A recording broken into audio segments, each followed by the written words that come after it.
Moving on. So there's some rumors about there being a MGS4 Bluetooth headset, and they were real. Yep, there's an MGS4 Bluetooth headset. There is totally, and it totally looks like all of the sweet MGS4 gear that Solid Snake has in all those trailers. Yeah, I think that they need to come out with like a solid eye that you can also sync to your cell phone so that picture messages show on it or something. It could just be like a remote Bluetooth version of the PlayStation Eye. Yes. But in eye patch form. Yes.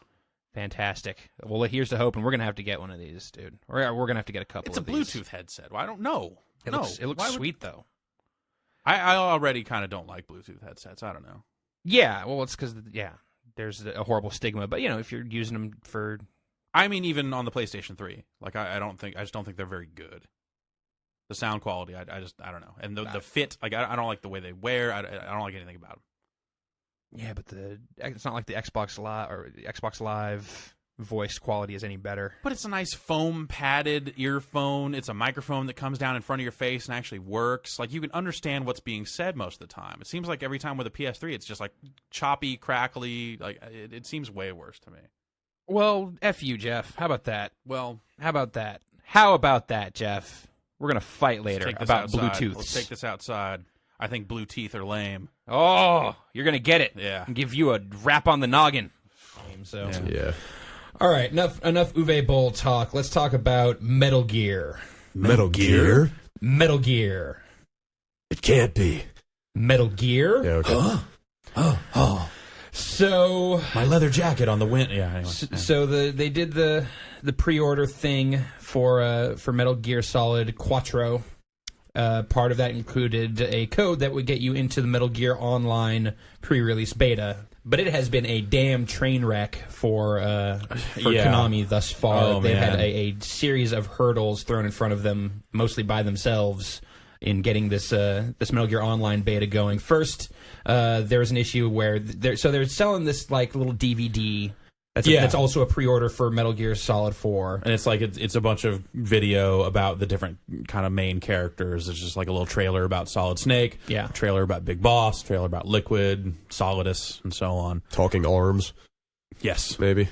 Yeah. So in addition to that, there's a little code that's supposed to be included with the game that you can punch into the Konami site when you're... No, you punch this into the PlayStation 3 to download it. Okay. Yeah. But a lot of people were getting... partial codes with their discs. It's supposed to be a 12-digit number. Mine only had 9 digits. Oh, was yours affected by this? Yeah. Fantastic. So basically the little card in there was just missing some letters on it.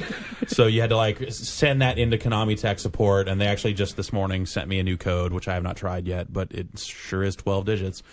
So there's that. So that aspect was messed up. But on top of that, they are launching a whole new like ID system to go with all this stuff, where you need to have a Konami ID to log into all your Konami games. And then on top of that, there's a Metal Gear game ID specific to that game. Oh, so you even have a sub ID of that. Right. Fantastic. So and of course their website was slammed. Yeah. And it just only started working today. Like, it's been a week of just like totally messed up, like Japanese text everywhere, no style sheets loading, just a train wreck. And they finally have it up. But even then, like, signing up for this thing was a huge chore because they have all these different weird password rules. Like, everything has to be lowercase. Like your username. Your usernames all to be lowercase. The Konami ID password needs to be at least 8 characters, and it can be letters and numbers. The game ID password can only be numbers, and it has to at least be 4 characters. And they want to know like all the security questions for forgetting your password. Like half of those are crazy. Like I wish there was some verbal equivalent of banging my head on the table over and over, because hearing you talking about that is what I wanted. That's what I want to do. I mean, and so because of all this, they've had to push it back. Yeah. So the beta hasn't even started yet. It was supposed to be live by now, but Friday now they're saying. Yeah. But hopefully. Well, I mean, the website works. Yeah. They've been sending out new codes. They've also pushed back the ending of the beta a little bit to kind of account for this stuff. So it seems like they will at least get it to people, and then the last but hurdle is like whether or not their servers even work. But even when everything works, you still got all those ridiculous roadblocks to actually getting in the game. Exactly. I mean, God but almighty. I guess it's like you can hit save password on it and go. But yeah, dude. Can we not just get to a point where you put a game in and you click a button to go online and then you play it? Right. I mean, what happened to the we whole... have in some cases, but not here. I mean, again, this is that flexibility of the PlayStation 3 coming back to bite you in the ass. This is the downside of it. How many hurdles can we make someone jump through so that we can obtain some marketing data on the people playing? That sounds like one or two too many to make me even want to play that game. Right. Yeah. Well, yeah, and then at the end, you're getting Metal Gear Online, which this is all heard from someone who saw it at Comic-Con that it looked pretty dumb. I mean, this is just indicative of Japan not getting the internet. Right. This is the same basic mentality that gave you friend codes. Yeah. It's not treated the same way there as it is here, so the standards are different. So it seems a little more innocent. It doesn't seem like the EA method of we want your email address really badly. This is more just we don't really know what we're doing. Yeah. Fill out these forms and I don't know. Arbitrary rules. They'll figure it out. It's just taking way too long. Yeah, not and a then, lot. Yeah, other than that and the WiiWare stuff. Although, actually, then there's a ton of other new releases later on. With like Ninja Gaiden 2. Right, and Metal Gear's out June 12th. Metal Gear Solid. The first review of that hit in some UK print magazine. 10, they gave it, which I believe is their highest score. And then there was also a crazy event in Japan yesterday, or tomorrow. Yeah. Whatever. 3 weeks from the future. But it happened right now. It's happening right now, but we already know all about it. Space-time. Where basically Kojima came out and said, hooray, Metal Gear Solid 4. Yeah, then he played it for like 40 minutes in a movie theater. And they revealed that, you remember that April Fool's joke that they did with Solid Snake running around in the Altair white cloaks from Assassin's Creed. And apparently there will be some way in the game that you can actually unlock that stuff. Cool. So that was not just an elaborate... I wonder if it will confer some kind of bonus. Like they did the bandana in the past for infinite ammo or whatever. Like I wonder if you unlock that and you'll be invisible to guards or... Super sneaking abilities. Yeah. Something like that. There's some neat stuff they could do. We'll find out. How you feeling about it? I am really excited to see Metal Gear Solid 4. Really? Like that happened relatively recently. Like I was kind of like, it's cool that they're doing another one. But the one thing that I'll say about that review that came out is the scan I saw had like the last sentence or whatever talks about closure. Yeah, and I think that's desperately what Metal Gear needs. I would love to see some sort of game or product that ties up all the crazy ass loose ends they have created over the years. And of any series out there, this is probably the most challenging to do that with because there are so many crazy ass loose ends. Yeah, and that's apparently the game will do that. According to these dudes. Apparently the game Brits does do that. So that is exactly what it needs to be. Close this out. Let's be done with it. And then you can, someone else can go produce like all the Metal Gear Gaiden games that come after, where it's Ocelot as a boy target shooting in a Western themed game or something. That sounds good. Yeah. Mini game collection. I'm into that. Yeah. Boom Blocks, but with Ocelot. There you go. Heard it here first. World exclusive. We'll finish the fight, I guess. Right. We'll come June 12th. Fox die. Something. I don't know. Yeah. So I'm. But you're excited about it from a narrative perspective. Exactly. Gameplay totally irrelevant to me, but that I could say that about the entire Metal Gear Solid series. It's really the gameplay has never really done it for me. It's the thing that I like about Metal Gear is that it's crazy. It is that. Not even that it's like telling like a particularly compelling or well told story, but it's insane. And I like Kojima's ability to really mess with his fan base. And his willingness. Yeah, his willingness to really take those risks and possibly alienate people. I really admire that because, no one takes chances with their big sequels anymore.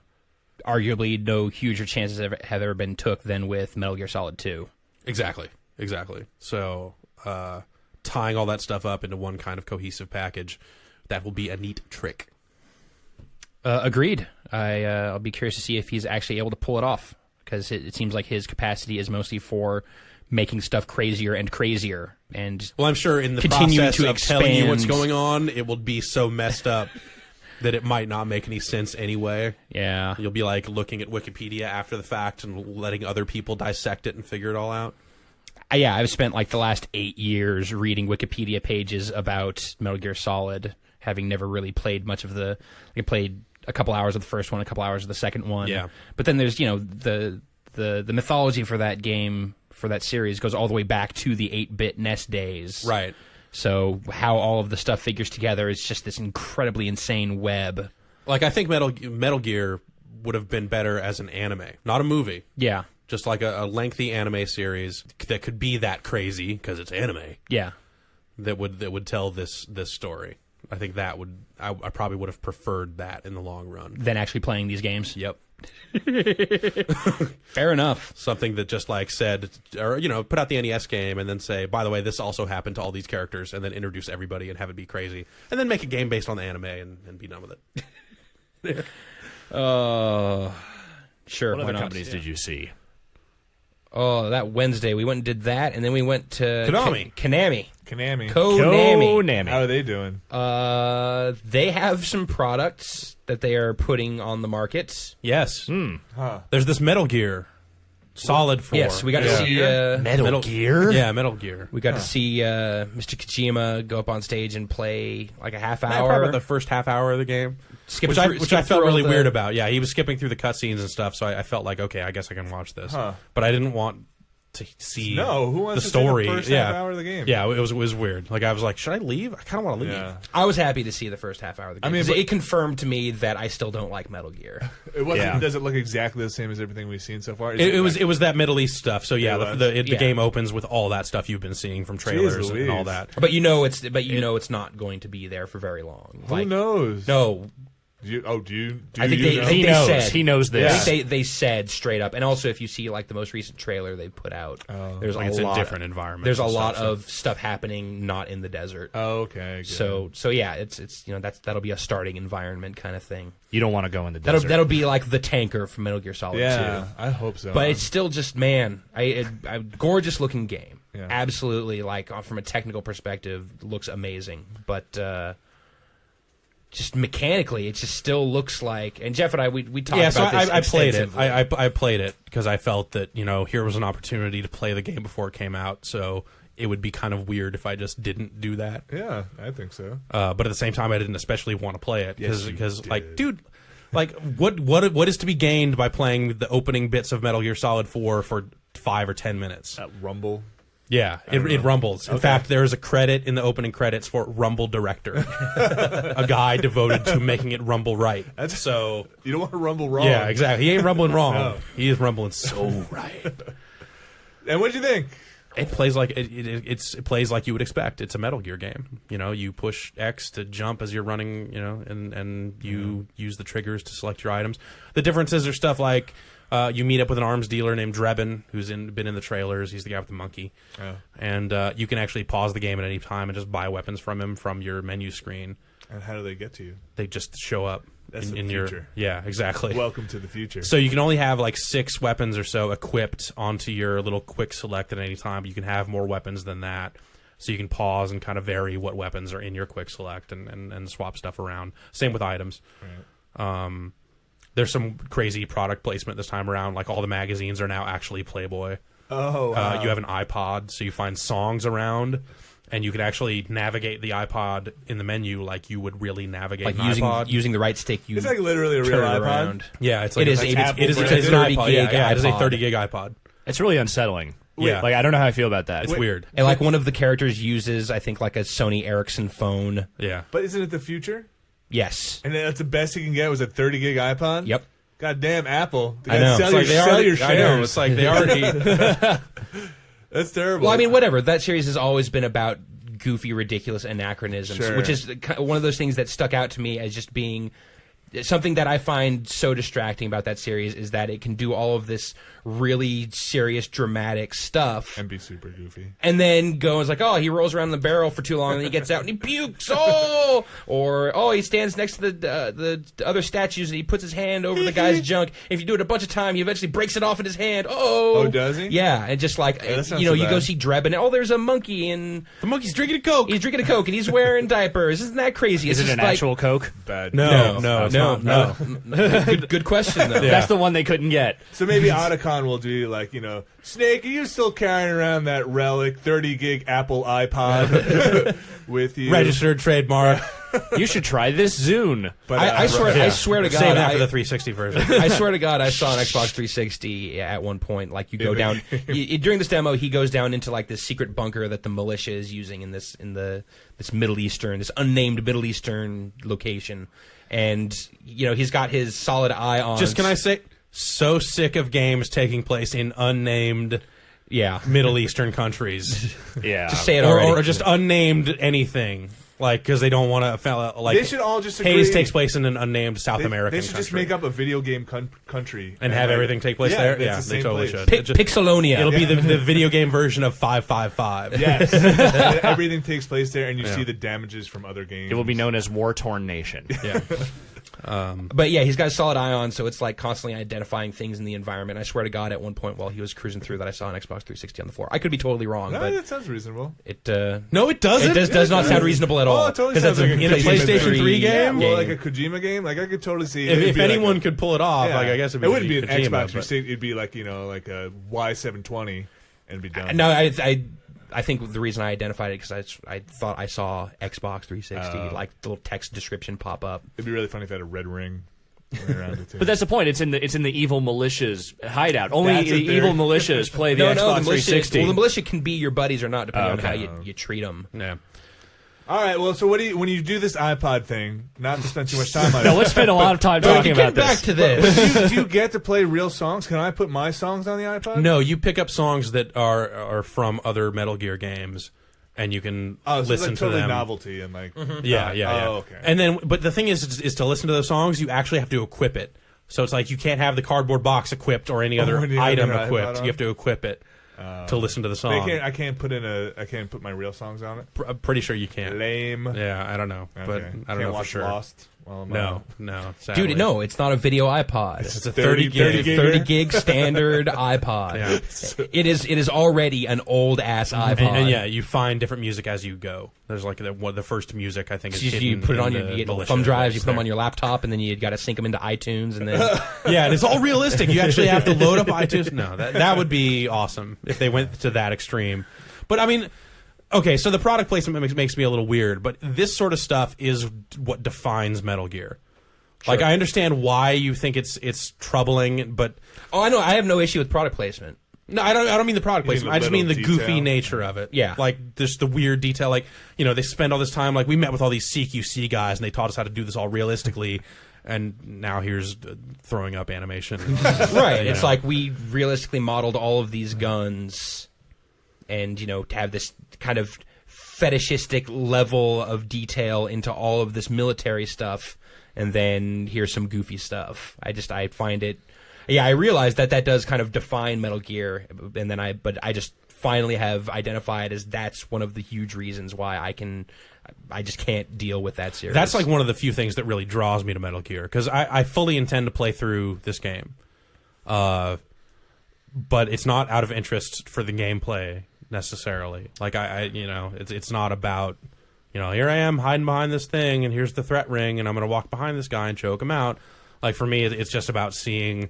They're saying that this is Snake's last mission and all this other stuff. Like I want to see if they can wrap up the 20 years of madness, Impossible. of madness that they have come up with. It's all a dream. Right, It's gonna- and if it's going to be some kind of cop out like that, where it's like he Kojima's wakes just up gonna from a wake dream, yeah, like FMV, like full motion video. yeah, like And Dana Plato will be there. right, yeah, like is it going to be something like that? Or are they going to find some way to wrap this up that actually makes sense? Early reviews are saying this game is full of closure and really well done. Really? Yeah. There have been early reviews? Yeah. UK official PlayStation magazine reviewed it. I talked to a dude who had already played through it twice. Wow. So the game is sealed up, ready to go? It's done. It's dude. out That soon. game is done. It's out the June 12th. Oh, my goodness. We're Yeah. The alive June then. 12th. I know. Yeah. I mean, they're doing hardware bundles, so they have to be pressing discs and putting those into boxes and then putting them into other boxes with specially made PlayStation 3s. So Which Konami tried to sell a bunch of those yesterday on their website. They're doing them in the U.S., the Gunmetal Gray PS3s. But their website broke. and it's only through Konami, only on their website that you can get those in the U.S. And their website broke. Yeah, I don't know if that's even been fixed yet. Sort And I of guess like the Metal Gear Online beta. Remember back when their website broke? well, their website still broke. Their website broke Like, again. come on, really? Metal Gear Yeah. Online not coming with Metal Gear Solid. There will be some form of Metal Gear Online in MGS4, but it will still be a separate game out later. Yeah. Interesting.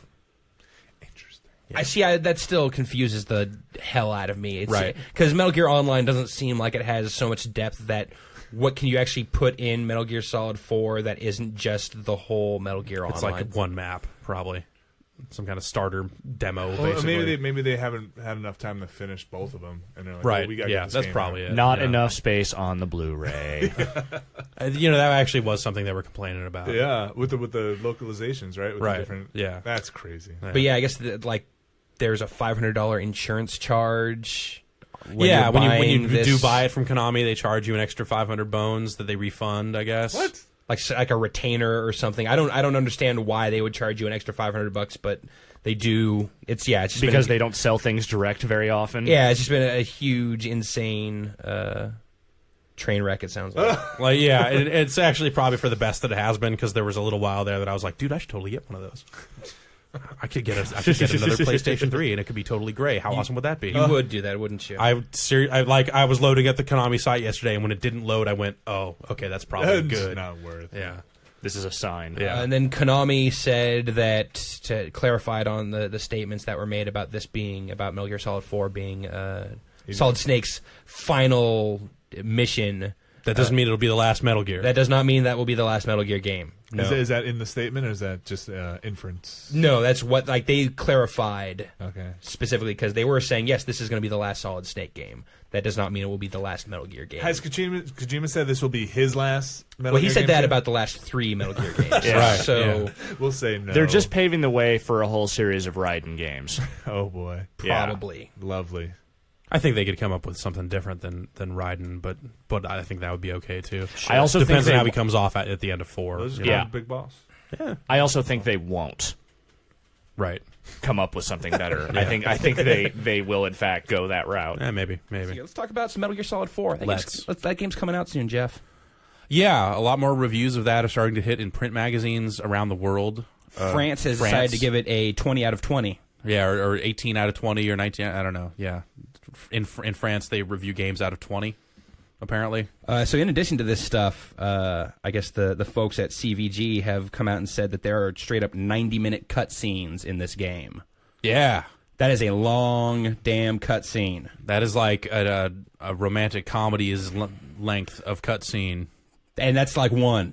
They're Yeah. saying there's and I guess GamePro came back and said, "No, what? No."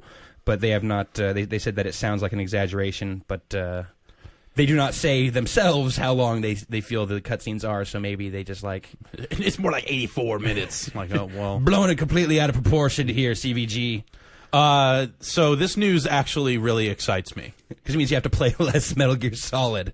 Yeah. It's more sit back and watch Kojima be crazy. Yeah, that is, yeah, like I said, it's a game where I want to watch the story unfold. So you could almost just put that out on a DVD, and I would just watch it. Instead, they're going to put it out on a Blu-ray and make you hit buttons. Yeah, so, Apparently only sometimes, though. yeah, occasionally you won't have to hit buttons. Though even during the cutscenes, you can hit buttons and stuff will happen. You can pan around a little bit. That's right, you got a little camera control. Yeah, You a can little cut camera to, control, do cut to some different stuff. angles. Yeah. But, dude, 90 minutes. Those are long. That's like That's Xenosaga long. Yeah, that's like hit pause, go to the bathroom, come back type of cutscenes. And they will let you pause and they will let you skip. Yeah, they do. Could you imagine accidentally skipping one, like 80, like a 90 minute, like 80 minutes in, accidentally hit the button and go like, oh no, Oh, no. I think it does have like pretty like are you sure sort of things. When I think you have to when hit a go couple of skip. buttons Yeah, to so skip. it's not something that'll happen accidentally, I guess. But Well, I remember people going crazy at how long like the cutscenes in 2 were. yeah, But this is and those were some of those got lengthy for cutscenes, but yeah, 90 minutes is a lot. That's pretty crazy. It's but crazy at the same long. time, I would be like you I think I would be satisfied with that if they were really good cutscenes and looked great and were crazy or filled you in on important details. I would totally be okay with that. But they need to let you like save your progress in the middle of these cutscenes if they're really going to be this long. A save point, mid cutscene save point. Like you should be able to like pause and Like, that's straight up, create like- a save point at any right. point. Because dude, 90 minutes. Yeah, that's like I could like start it and be halfway through and like, oh crap, I gotta go. that's like Final Fantasy X style. Like watch a cutscene, then your character walks into a room that has a save point, and then you walk out of that room and another cutscene starts. Well, from what we saw of like the first 30 or 40 minutes that Kojima played at that Konami event, Yeah. it looks like there's some of that in here as well, where there's a cutscene and then you walk around a little bit and then there's another cutscene. Yeah, the game definitely starts like that. So You know what? I think I will very much enjoy watching someone else play Metal Gear Solid 4. right. Jeff, Fine, shoot that idea down. that's a pretty good segue to our talk about Metal Gear Solid 4, which is fast approaching its Yeah. US or its worldwide release. That's out 10 days. It never comes out. That's not next week, but the week after. And we've been seeing a lot of reviews Right. coming out for the game. People Yeah. are enjoying it. People are saying it's very, very good. People seem to like that Metal Gear. But then there's all this talk about Konami imposing restrictions on what publications could or could not say about the game. Yeah, I got the new EGM in the mail Yeah. the other day and flipped through that, and they had a discussion about the game that opened with them talking about how they were not going to review it in that issue because of these restrictions. And they said basically, go to 1UP and read it there when we can post it, or we'll have it in next month's issue. And no one really gets too specific about what those restrictions were because there were the restrictions. But Install times is Yeah. something that's been yeah, Steven mentioned. Zillow at MTV Multiplayer kind of talks a little bit about some of that stuff, saying that he's heard from multiple people that, and we have not seen the list because we're not going to review the game early, probably. That it does cover the time it takes to install, Yeah. and also the length of the cutscenes, which that's kind of over the line. Both contentious issues. It's a little bit People over the want to line. know about. So, I but mean, I think the thing that people need to realize is that lists of this nature almost always come with review code that is not in a retail box, especially for print. Print gets a lot more of right. like That's 'cause true. it's so early. Like a list of caveats, like this. These are the things we're going to improve because print has to make their deadlines, and also So a lot they of stuff have to about review games that aren't spoilers, final. like please don't mention anything Well, but past did- this point in the story. Did they distinguish whether they don't want them to talk about these things because they're going to get better, or because they just don't want people to know until it's? I guess they out? didn't. I mean, that's kind of the issue because Konami is no stranger to lists of this nature because Metal Gear Solid 2, they specifically said, don't talk about Raiden.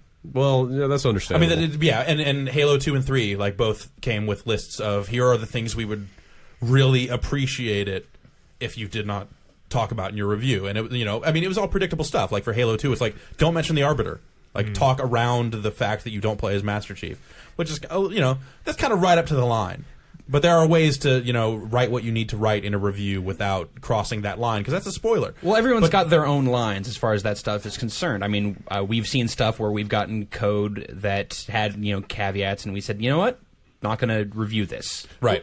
Going to Yeah. wait. And and the fact that the only reason that this is, I think, a really big deal is because it's such a high-profile game. And also, install times for PS3 games have kind of been a hot topic Sure. lately. Yeah. Well, plus people don't like them. They don't, and it's too a difference bad. between a Like- story thing and a technical thing. right? well, that's the that's the distinction. weird thing Yeah. is that's a technical Yeah. thing, and I don't know. But then again, maybe Maybe it'll the be install better. times will actually be better on the final version because who knows if these people are posting reviews, several weeks before right now, Yeah. then who knows what they reviewed if it was the Exactly. final version or not. Maybe they'll just show the intro cutscene over the install, so you could just sit through. Yeah, that 20 could be minutes. possible. Who knows?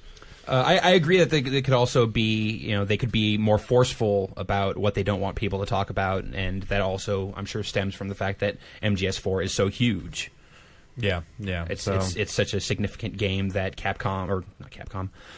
such a significant game that Konami is being really protective of it. So, Yeah. So that's soon, huh? That's The 12th. that is wow. Yeah, today's the 2nd. Today's Third. the third. Today's Wow. the 3rd. So Huh. that's next week? Kind of. Guess I No. should put an order in for that, huh? No, that's The week after. Okay. I didn't realize. Wow. I know, right? Yeah, Yeah, like that's not that just happened to me too. Like, oh wait, it's June now. yeah. Like, wait, that's Well, totally I just figured it was never coming out. Like, right. It would just. yeah. Wow. I don't think you need to pre-order it. You don't? I'd sure Dude, you could like, get it's that gonna be- anywhere. You think it's just be mass copies? It's like GTA style. I mean, they're It's doing gonna- a worldwide launch, so they have to have a whole Like a lot of copies bagillion. of that game ready Yeah. You could go to the Best Buy. to justify something like that. I actually already pre-ordered it from the Best Buy near Oh, yeah, here that's because I wanted to get in-store? that stupid online beta that I played all of Oh, yeah. twice. Yeah. that's And enjoyed next. all of Nunts.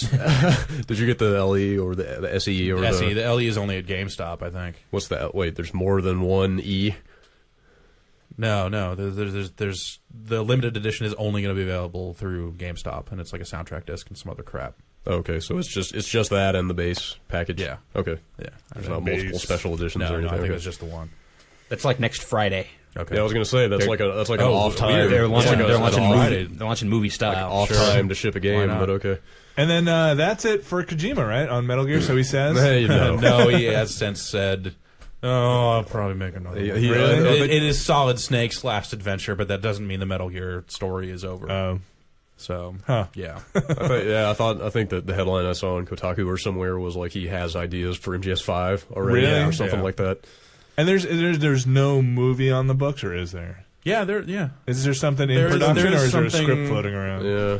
There is something that I think they signed, but there hasn't been any firm news about what it is or anything like that. So. Okay. Other than I think weren't they one of the companies that said that Uwe Boll is not going to make their movie? Oh. Yeah. Yeah, Huh. it's like them and Blizzard just said. Yeah, I "Dude, thought no." Blizzard. There's some other stuff too, but really the big important thing is Thursday, Metal Gear Solid Quattro. Yeah. Weird day for a game to come out. Thursday.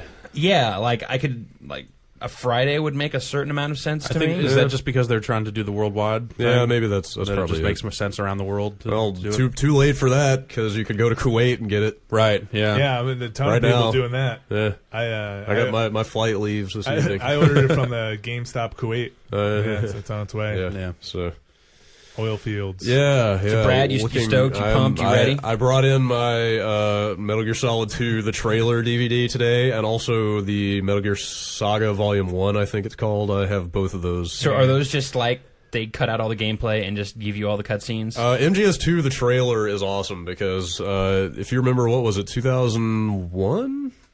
Or 2000? I think it might have been 2000. E3. I'm sure you remember when Yeah. that was when the trailer for MGS2 rolled out, Right. and just knocked everybody on their asses. Yep. It was like the craziest, most awesome looking thing. Even if you didn't like Metal Gear, just seeing somebody do graphics like that on a Yeah. PS2. They're like, dude, what? So yeah, so it's not only the trailer, but also like a bunch of crowd reactions to the trailer Nice. at E3. That's cool. So like you see like Nick Rocks from Game Fan is in there, Oh, wow. like with his mouth just hanging open, watching the screen, stuff like that. So that was a cool little piece of history. Yeah. Yeah, I'm looking forward to playing MGS4 So am I. and writing about it. I guess I should write something for the site. Vinny posted a video. I haven't posted anything yet. Been on a couple podcasts. Yeah, but we're doing stuff behind the scenes. That's true. Keep telling yourself that. Oh, I've been doing stuff really. It was a lot easier for me to understand after I started here why you guys weren't posting stuff all day every day because there's a lot of other stuff to do right now. Yeah. Indeed, But we can talk about that later. and we will. Let's take bets. How long do you think the intro to Metal Gear Solid 4 will be? I'm going to say 10 minutes. minimum. Well, these guys have seen it. Yeah, we've already seen seen it. the Oh, intro. yeah. So Oh. yeah. We watched Kojima play like the first 40 minutes of it. Oh, from start, like hitting Yeah. start to going? Yeah, he skipped. He skipped cutscenes. like Kodak moments. Oh, really? Okay. Okay. Kodak moment. It's a Kodak moment. So add another 25 minutes on? Yeah. something Well, like he that. didn't skip any of the like initial intro, but just Yeah, like just, story like, the credits stuff. and stuff. So it was Okay. mostly gameplay. But you see the first. It's maybe 5 minutes Oh, that's it? for the initial like credit roll. But then, then Like, the it's like a credits keep situation rolling where as you play. yeah. So you start playing, and then like you're in a really limited. You go learn your moves, and then it's some more credits. and then there's more credits, and there's more. Like one of the credits in there is like Rumble director. Like someone's job was to Make sure the just Rumble works. do Rumble in the game. Yeah, the Rumble guy. He's talked about that guy before. Yeah. Yeah. Is it? Yeah, I hope it's good Rumble. Yeah, I'm sure. It better be. Yeah, it's gonna be out of a job. Next generation Rumble. I'm really curious to see like how.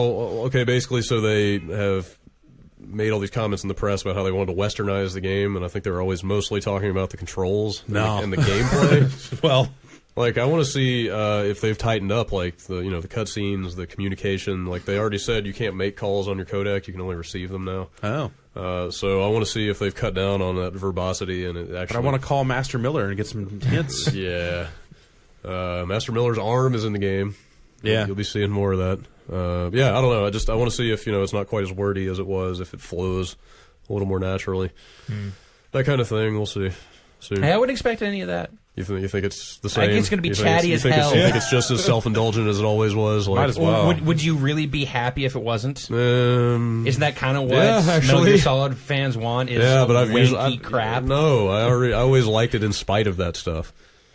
That's the only thing I like about it is just The crazy. is how I like the it's just- cutscenes, but like it could get a little preachy at times. Yeah, you know? that was actually the end of Metal Gear Solid. Really pissed me off because of how preachy it was. There's always like some character like, So- there's no love on the battlefield or whatever. Like they just go on and on. Well, about, love is like, a battlefield. Apparently, I don't know. so true. And then We'll see. the real footage, the like full motion. Yeah, video exactly. of, Like Doug flying bombs over going or whatever. I was like, come on, what That's did you? so great, though. That is definitely Like in retrospect, like knowing what the series went on to become, makes sense. But at the time, See that? Yeah. I was so pissed off when I finished agree. that game. I Like, agree. what the hell? I like Metal Gear for where it like I like it. How can I put this? Like I like it when Snake is as close to Kurt Russell as possible. Like does that make sense? Just kinda, like, when they're clueless sticking and- close to their inspirations. Then it's pretty awesome. When it goes off on some crazy ass tangent, I thought not so the full much. motion video of like the lab scenes and all that stuff, and the nuclear Right, explosions right. was great. At the time, I was just like, wow, that's ballsy and ridiculous. that is pretty damn silly. Metal Gear. We'll see very soon. I'm sure we'll be talking more about Metal Gear. I'm sure as well. Yeah. Soon enough. So it is Thursday, June 19th. 2 days after the crime that was the last Giant Bombcast. Yeah, I don't know. I felt kind of like I sleptwalked through that. Did I say that right? Yeah. Sleepwalked. Sleepwalked? Yeah. that you slept and walked while slepting. So you're already off to a much better start on this obviously, one. This is going but the point is, the one thing that I wanted to talk about, we were not allowed to talk about, Yeah. and now we are. This is a very special edition of the Giant Bombcast, where we will be speaking exclusively about Metal Gear Solid 4, Guns of the Patriots. Warning. Warning, this is filled with mad fat spoilers. All four of us have finished the game, and we are going to be talking about stuff that happens throughout the game. So if you don't want to know about those secrets, don't listen to this damn podcast. Like the part where you strangle Otacon and kill him because Yeah. he turns bad. Don't listen if you don't want to hear stuff like that. And I would say for any if you're planning on playing on any Metal Gear, don't listen. Yeah, I think this is spoiler for the entire series. But true. the other games in the series are pretty much out of range now. If you Yeah. haven't played That's those yet, dude. Just go on the PlayStation Network and get that thing that just came out. Yeah, that comes out today. The little the database document of Metal Gear Solid 4 database document. I should look at that because this was like the first Metal Gear game that I played through. So all of my information, all of my knowledge of past of the events of past Metal Gear games has just been hearsay and reading Wikipedia pages and stuff like that. So And we'll dive into that right now. will we? Yeah, sure. I would say generally this is probably going to spoil a lot of games. Just, if you're going to listen, Not even Metal Gear games. Yeah. Remember BioShock at the end there? Yeah, That the was- whole "would you kindly" thing. So, yeah. What's up with that? So this is our chance to vent. No, we can't do that. This will be just for Metal Gear. So Okay. This podcast is going to be labeled to hell to say don't listen if you don't want to hear about Metal Gear. So Frieza dies. consider yourself warned. Okay. So yeah, Metal Gear Solid 4. Yeah. Pretty damn awesome. It was pretty good. It's better than I expected. Interesting. I didn't expect much going Yeah. in, actually. Well, I guess before we get into, let's start talking about spoiler stuff. Let's talk about what it was that we all really enjoyed about the game, and what didn't really sit well for us. Vinny, The one guy that was absent that I really would have liked to see was what's his name? Volgan. Volgan. Colonel. I think he was a colonel. Yeah, where was he? Dead. No, Dude, well, like died. everybody else came back. He died in. That's true. I guess death. Well, he is didn't. Not, No, not. I mean, because like what the only member of Dead Cell that comes back is Vamp, right? Like all those MGS2 bosses. Yeah, but he was cool. He was a character, baby. Volgan was a really strong presence. He was, if you don't remember, he was the colonel or whatever rank he was who was leading the Russian insurrection in 3, and he could shoot lightning out of his hands. Was he the guy who was secretly gay with the guy who was not Raiden, but might as well have been Raiden? Should have been Raiden's father. Maybe that'll be revealed later. Yes. He's old enough. Yeah. Responsible for the episode of torture that lost Big Boss his eye. There you go. Okay. That's See, I didn't play important. 3. Yeah. Okay, so that was a brutal scene. They beat the hell out of him and then slashed his eye open with a knife. Ah. How much of that did they show? They show that. From your point of view, That too, that actually happens kind of accidentally. He's sort of like flinging his head back as a knife is being swung at his face, and it sort of catches his eye, and his eye just kind of bursts. Ew. Yeah. Yeah. So what was the Like question? a grape. Sort of, yeah. Anyway, you were asking about. What did we take away from this game? What did you really enjoy? Oh man, everything's about the nanomachines. Yeah. It's midichlorians all over again. So you feel like the whole nanomachines thrust of like it informing everything about the game. Everything, supernatural powers. I don't know. That nanomachines. stuff was a little extensive to me. Like, it seemed like a kind of a Deus Ex Machina sort of catch-all, like anything weird and slightly supernatural that happens, it was nanomachines. Well, I mean, but at the same time, they don't explain why Psycho Mantis's ghost appears. Yeah, like, they don't explain that away as some kind of nanomachine. like, for The instance, ghost of nanomachines. Well, they explain how he's able to control people. Well, I can through explain it. nanomachines. Fan service. yeah, Because everyone really wanted to have that experience again. yeah, it was cool to see him show up. I didn't play that much of Metal Gear Solid 2. I still really enjoyed that section just because the Psycho Mantis fight from Metal Gear Solid 2 is just it's in one.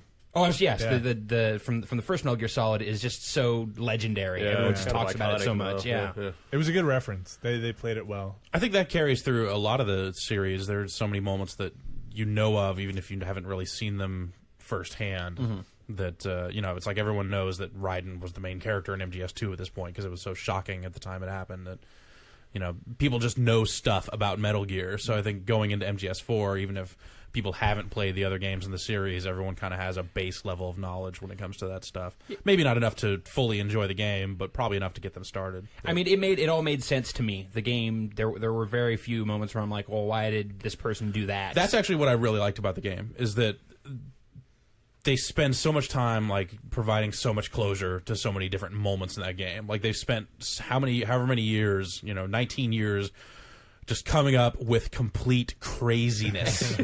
and now they're able to say like, okay, well, this happened because of this happened because of this happened because of this, and I like that they're very plain. They're very open about closing the story up. They're not speaking in really cryptic terms. It's not, the man with the same code name is Null. It's just like, no, here's the start of the Patriots. Here's why they did it. These dudes are AIs actually, and then if you kill his computer, stuff happens. Like they almost have like workflow diagrams on screen Almost, during they do. that stuff. Yeah, it's like here's this guy, and then here's the line to this other guy. Yeah.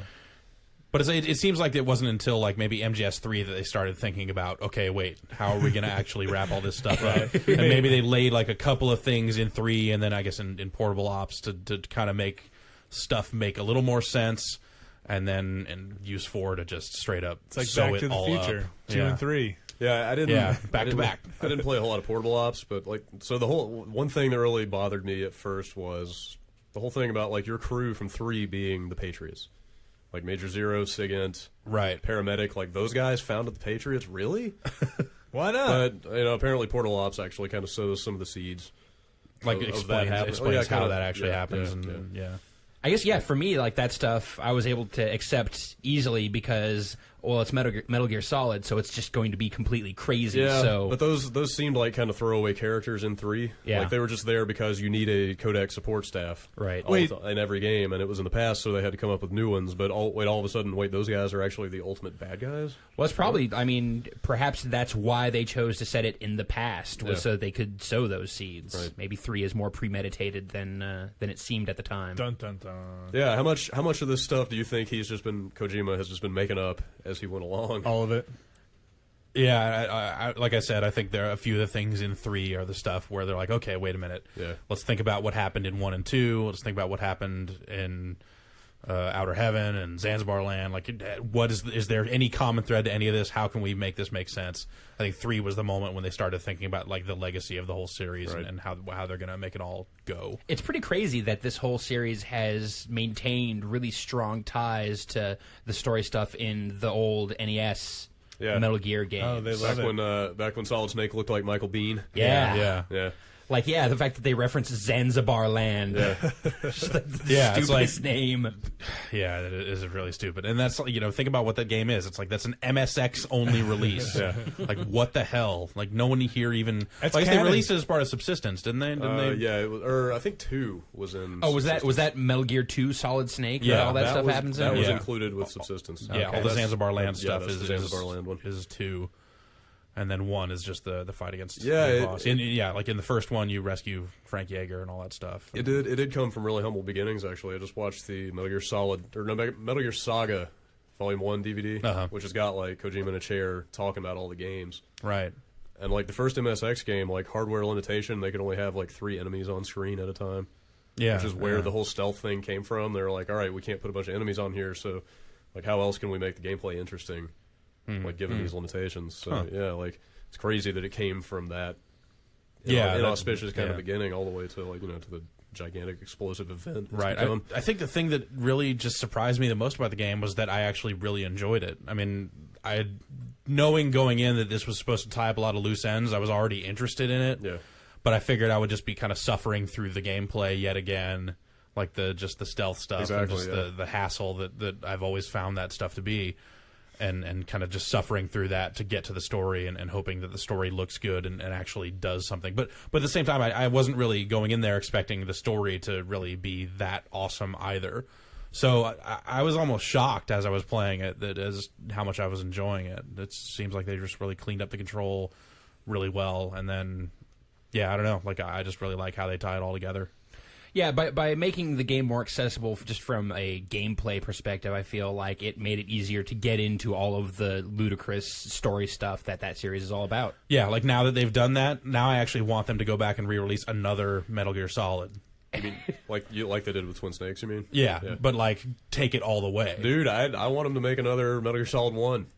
I'm ready for that's what I'm saying. They should totally like, remake Metal Gear Solid 1 and 2. Yet again, Yeah. I mean, they've already got some level designs done for right. Metal Gear Solid 1, you know? Exactly. So how much did you ever feel like any of that fan service was too pandering, like going back to Shadow Moses? That not at all, because that was completely awesome. Like getting to pilot Rex. The Metal Gear on Metal Gear fight, one of the best things in the game. Totally. Too easy. Everything in the game, like gameplay-wise, nothing in the game is hard. really hard. Yeah. But just, you finally get to jump into, it's like at the end of this huge fight between Raiden and Vamp, you hop into the Rex and you're trying to escape Shadow Moses while it's about to explode, and then you get out, and then, holy shit, here comes Metal Gear Ray flying out of the ocean, and you realize, oh, it's on. Yeah. It's time for a Metal Gear on Metal Gear fight. Being piloted by Liquid, no less. It seems like they just gave you such a great iconic moment there. Just the payoff for all these years of these other games. Totally, that was the best moment of the game to me. I had only played a little bit of the original Metal Gear Solid, but enough that I really enjoyed the introduction to Shadow Moses. Like when you first arrive and it's the first game. Oh, where you actually are playing like an emulated version of the first game. Yeah, right? it just looks exact. It is Metal Gear Solid, the first game, right? Exactly. And with all the old controls, like I had really hard time playing that sequence because I was like, oh right, I push up against the wall to stick to it. Like how dumb is that? Yeah, no, I immediately got busted when I first started playing. Like, exactly. God. Like, I was like, oh wait, I totally can't get behind these guys and choke them. Can I? That's a great way to contrast how far it's come. It really did jump right back into the new gameplay, which is so much better. It really did an excellent job, and they gave you just enough of that. It was just like a couple of minutes of that. Yeah, having that dream. It was novel. It was novel and nostalgic and trippy, and then all of a sudden you're like, all right, this isn't so great anymore. Let's get back to the real thing. That was mind blowing. Yeah, that was really good. And Metal Gear fighting was really good. Yes. And it makes you realize why everybody wants to build one. Because they're awesome. Dude, I want my own Metal Gear. Apparently, they're really cool. Yeah, they're amazing. They're not like Ed 209, like flip them over, they're done. Like they can do stuff. They're amazing. Sorry. Well, I can't remember what happened to it at the end. Does it blow up? What happens to Metal the Gear Rex? Yeah. Well, they just kind of leave it there, don't they? So it's still around? Yeah, Waiting to get who picked knows, up? Who knows what'll happen? But on the other hand, I mean, there must be 100 of them out there because that was the whole point of 2. Snake and Otacon formed Philanthropy because the Rex plans had been stolen, and Rex was everywhere at that point. And then there were a bunch of Rays also because in Act 5, there were a bunch of Rays like pouncing on that Chewing World on War the II ship. ship. Yeah. The USS Missouri. Plus, like at the end of 2, you fight like 20 Rays. Right. So There's a lot of Metal Gears out there. There's plenty more they can But do. Rex was the only one that was before the system. Yes. Well, there was the original Metal Gear from the NES game. But I mean, that was the only one that still functioned. That they could like use that's the why they railgun, went back to it in the first place, is because it was the only one that didn't have all the. It was the one that had the nukes in it because they needed to be able to launch a nuke. Right. And it had nukes that were not part of the system. Control. No, controlled by the system. Control. So I've They got were part of the war economy. SOP. Drink. I've got a story question. So, all right. So the Philanthropy. Philanthropy. That's a society. The philosophers. Philosophers. Okay, the philosopher. Well, go ahead and ask your question. So which ones were involved in the Patriots? Weren't around before, like during World War II. Those were the philosophers. Yeah, the philosophers were. It was the Wiseman's Committee. Yeah. It was basically officials from the United States, Britain, and China. Okay. Was it Russia, China, no, Russia, and the you're U.S.? right, I'm sorry. Yeah, it was U.S., Russia, and China. And then Eva was working for them, kinda. I believe so. Well, she turned out to be a double or triple agent for China alone at the end of 3. But not for the philosophers, just for the government. I believe that, or maybe it was just the Chinese contingent of the philosophers. Because it was just Liquid that knew about the philosophers, right? No, not at all. Because Major Zero. Okay. So there was the Philosopher's Legacy. That was the whole big thing in 3, which was like That's the cash. $100 billion, which at that time was worth like $1 trillion or something. So Right. and I guess Major Zero, his group ended up getting their hands on that at the end or after 3 sometime, and that's how they kind of put the Patriots together and funded their crazy control scheme. So did the boss know about the philosophers? Maybe. Okay. I don't know, but like her staunch adherence to duty, Didn't matter. basically, yeah. Like I was she a little didn't- surprised that there wasn't more about the boss in this. Well, it was all about the boss. I mean, like that's the whole thing. Is the ultimate thing you find out is that all of the events that have occurred over the course of the entire series are because of the boss. Yeah. Like they don't really Misinterpretations. need to show much of the boss herself because at this point, what she's done is just legend and spawned all of this stuff. So Honestly, in those trailers before playing the game, when they would show old Eva, I thought that was like the boss resurrected or something. right, I was like, oh god, they've just gone completely crazy with this, and they're just bringing back anyone that they wanna. They kind of did that with anyway. I mean, they're not afraid to resurrect anybody. Clearly, I mean, even all of the new bosses in 4 are just reinterpretations of old bosses from other Metal Gear Solid games. but hot. at least in name. Yeah, Except hot chicks. definitely hotter. yeah. That was maybe one of the things that could have been done better for me, was like by the time I got to Screaming Mantis, the last boss fight, like just all of the stuff with the origins of these hot girls who are war orphans that have been turned into killing machines. I didn't care because it was going to be the exact same thing every time. Yeah, it's like they're going to kind of crawl at you. They're going to go crazy, and then they're going to I hear the calm voices down. screaming. I don't want to laugh anymore. I'm so angry. And then you're going to get the Drebin now I want report. you to laugh, and then you have to either ice them or trank them. Hey, man, and then Snake. Drebin comes and tells you their story, and it's like, I don't really care. You set her free. It was a little That was too a good pat. Drebin voice. It was a little too pat. It was a little too Yeah. much the same from fight to fight. I mean, the fights themselves were fun, but just all of that kind of story wrapper. wolf. Yeah, that part was. But Drebin was awesome. Like I think Drebin was a great character. Probably the best new character. Yeah. Not that there are that many new characters, but Yeah, it's like there's Sonny and Sonny and him Does and Johnny count as a Beauty new and the Beast. character? No, he's been around forever. So But I mean, as a character, like as a, as a personality. He was- but I'm saying as As yes, Johnny. that person was there, Right.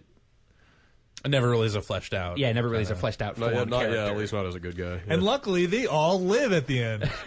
They're all happily It's living. a little too tidy at the end. Yeah, I agree. Oh, Meryl and Johnny get married, and everyone's alive. Everyone who and died is now alive. Right?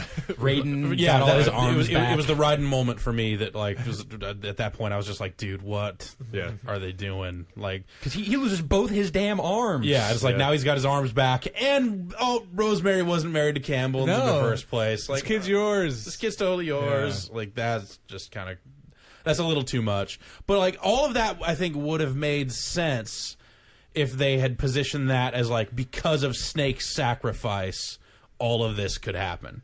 He's Like, the alive. only reason you were happy is because Snake did what he did and then blew his damn brains out. Yeah. But they don't even do that. I think it would have been a more fitting ending if it had gone that way. See, for me, though, because I thought that's how the way the ending plays out Right. is you think that he's killed Yeah, himself, totally. and then the credits roll, and then you find out, no, he didn't.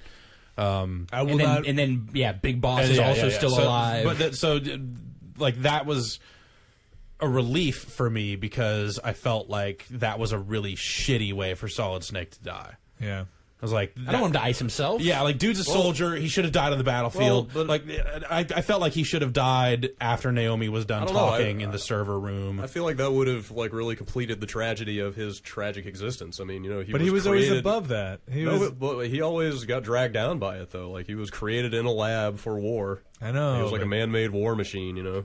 Always expected to come in and clean up the messes. He's better than Like that. he was a tool. But all of those messes were his. well, I mean, those were all basically Solid Snake caused messes or Solid Snake related problems. sure. I like seeing Big Boss at the end. I was happy to see Yeah, it. that stuff was really cool. Like, It went on a little. His death scene was a Yeah. little too long, maybe. But I thought he died about 4 times. Like he would fall to the ground. yeah, you'd be like, and- I mean, oh wait, no. I feel like his return does kind of rank as contrived fan service in Yeah. a way. But yeah, it was cool just to see him in the flesh, Yeah, standing there with the eye patch on and yeah. laying it all out. So.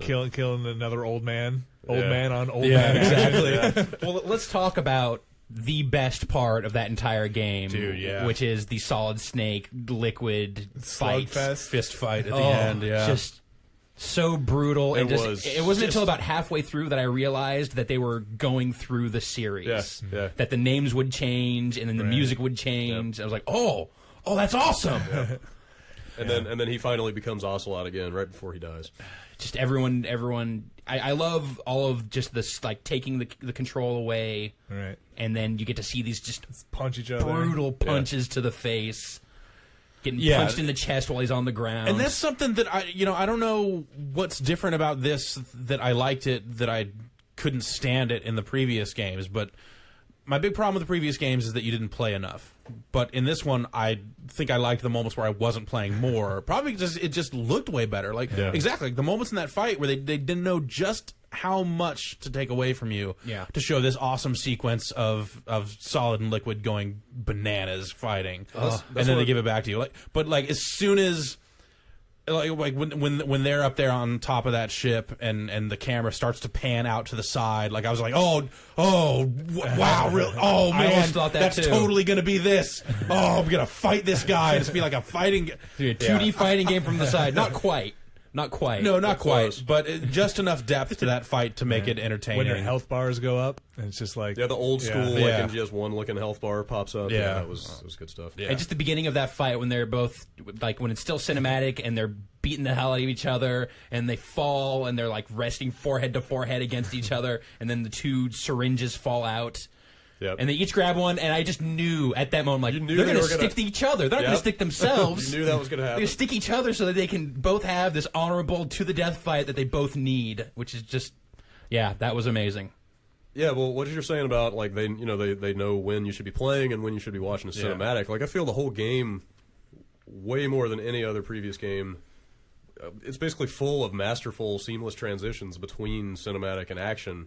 Without a load screen, without a camera cut, like it's just like camera angle swings around behind you and you're in this cutscene and playing it now, Yeah. Like the motorcycle sequence at the end of Act 3 is Right, a good example of that because if you're not in the aiming mode, it looks like a cutscene, but at any time you're free to hit L1 and like be in aiming mode and shoot shooting dudes, stuff, yeah.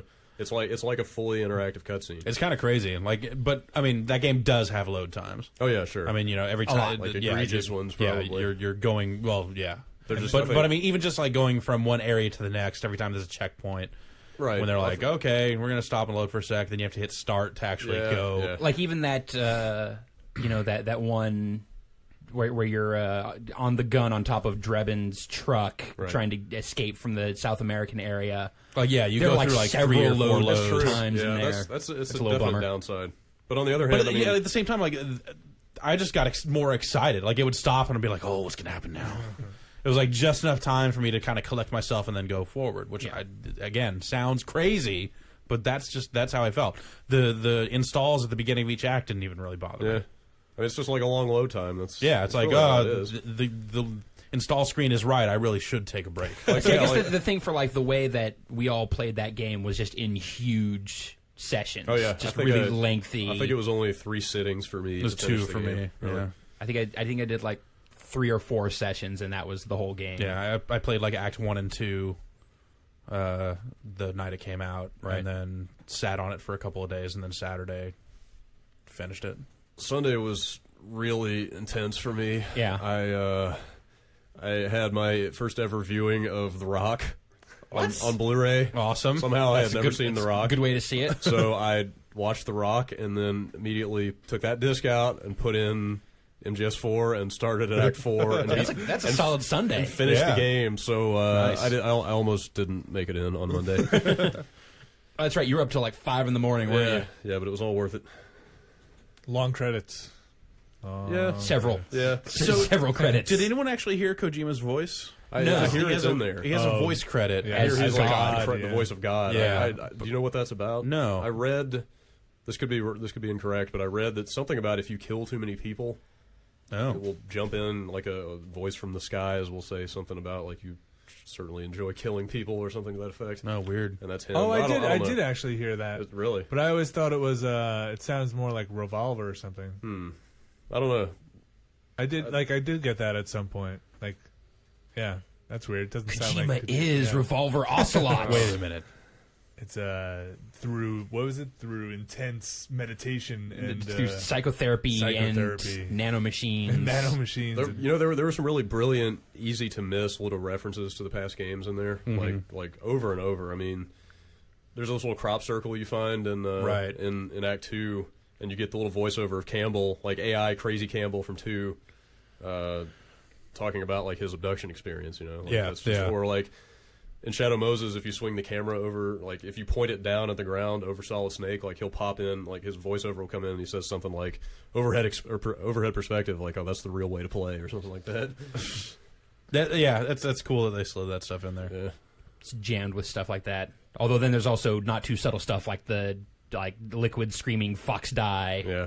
Yeah. And then I'm just joking. Gotcha. Yeah, he might as well have just said ha cha cha cha and soft shooting jazz hands his way off the screen. Dude, how much better would that have been? And it doesn't seem that weird, actually. Yeah, like that's. I did like the Campbell stuff when you're fighting Mantis, and he's like, I got it. It's like off screen. Like, I got it. Just plug in controller 2.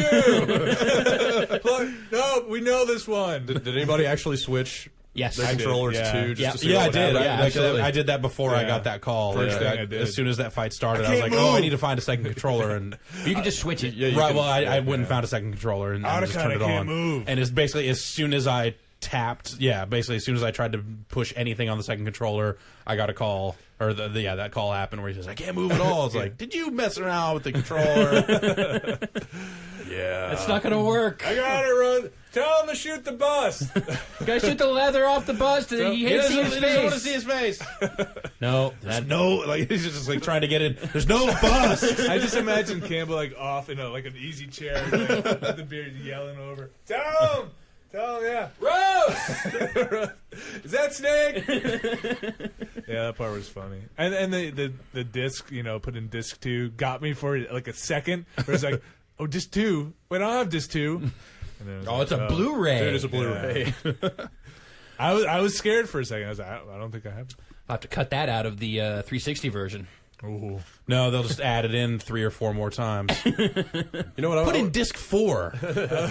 Speaking of Campbell, I was a little bummed to see that he rocks a vest. Like he never struck me as like the high society, high class, fancy man. He's Yeah, retired.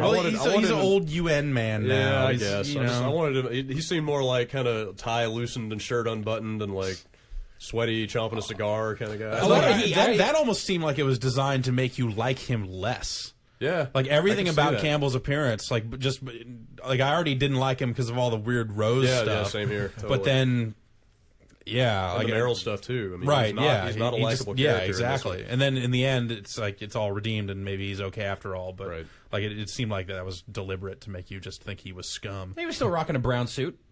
Yeah, Nice brown suit. Yeah, Little business casual. all right. But it wasn't so casual. That was the whole thing. No. Yeah. Poor Zero gets a cameo in the game.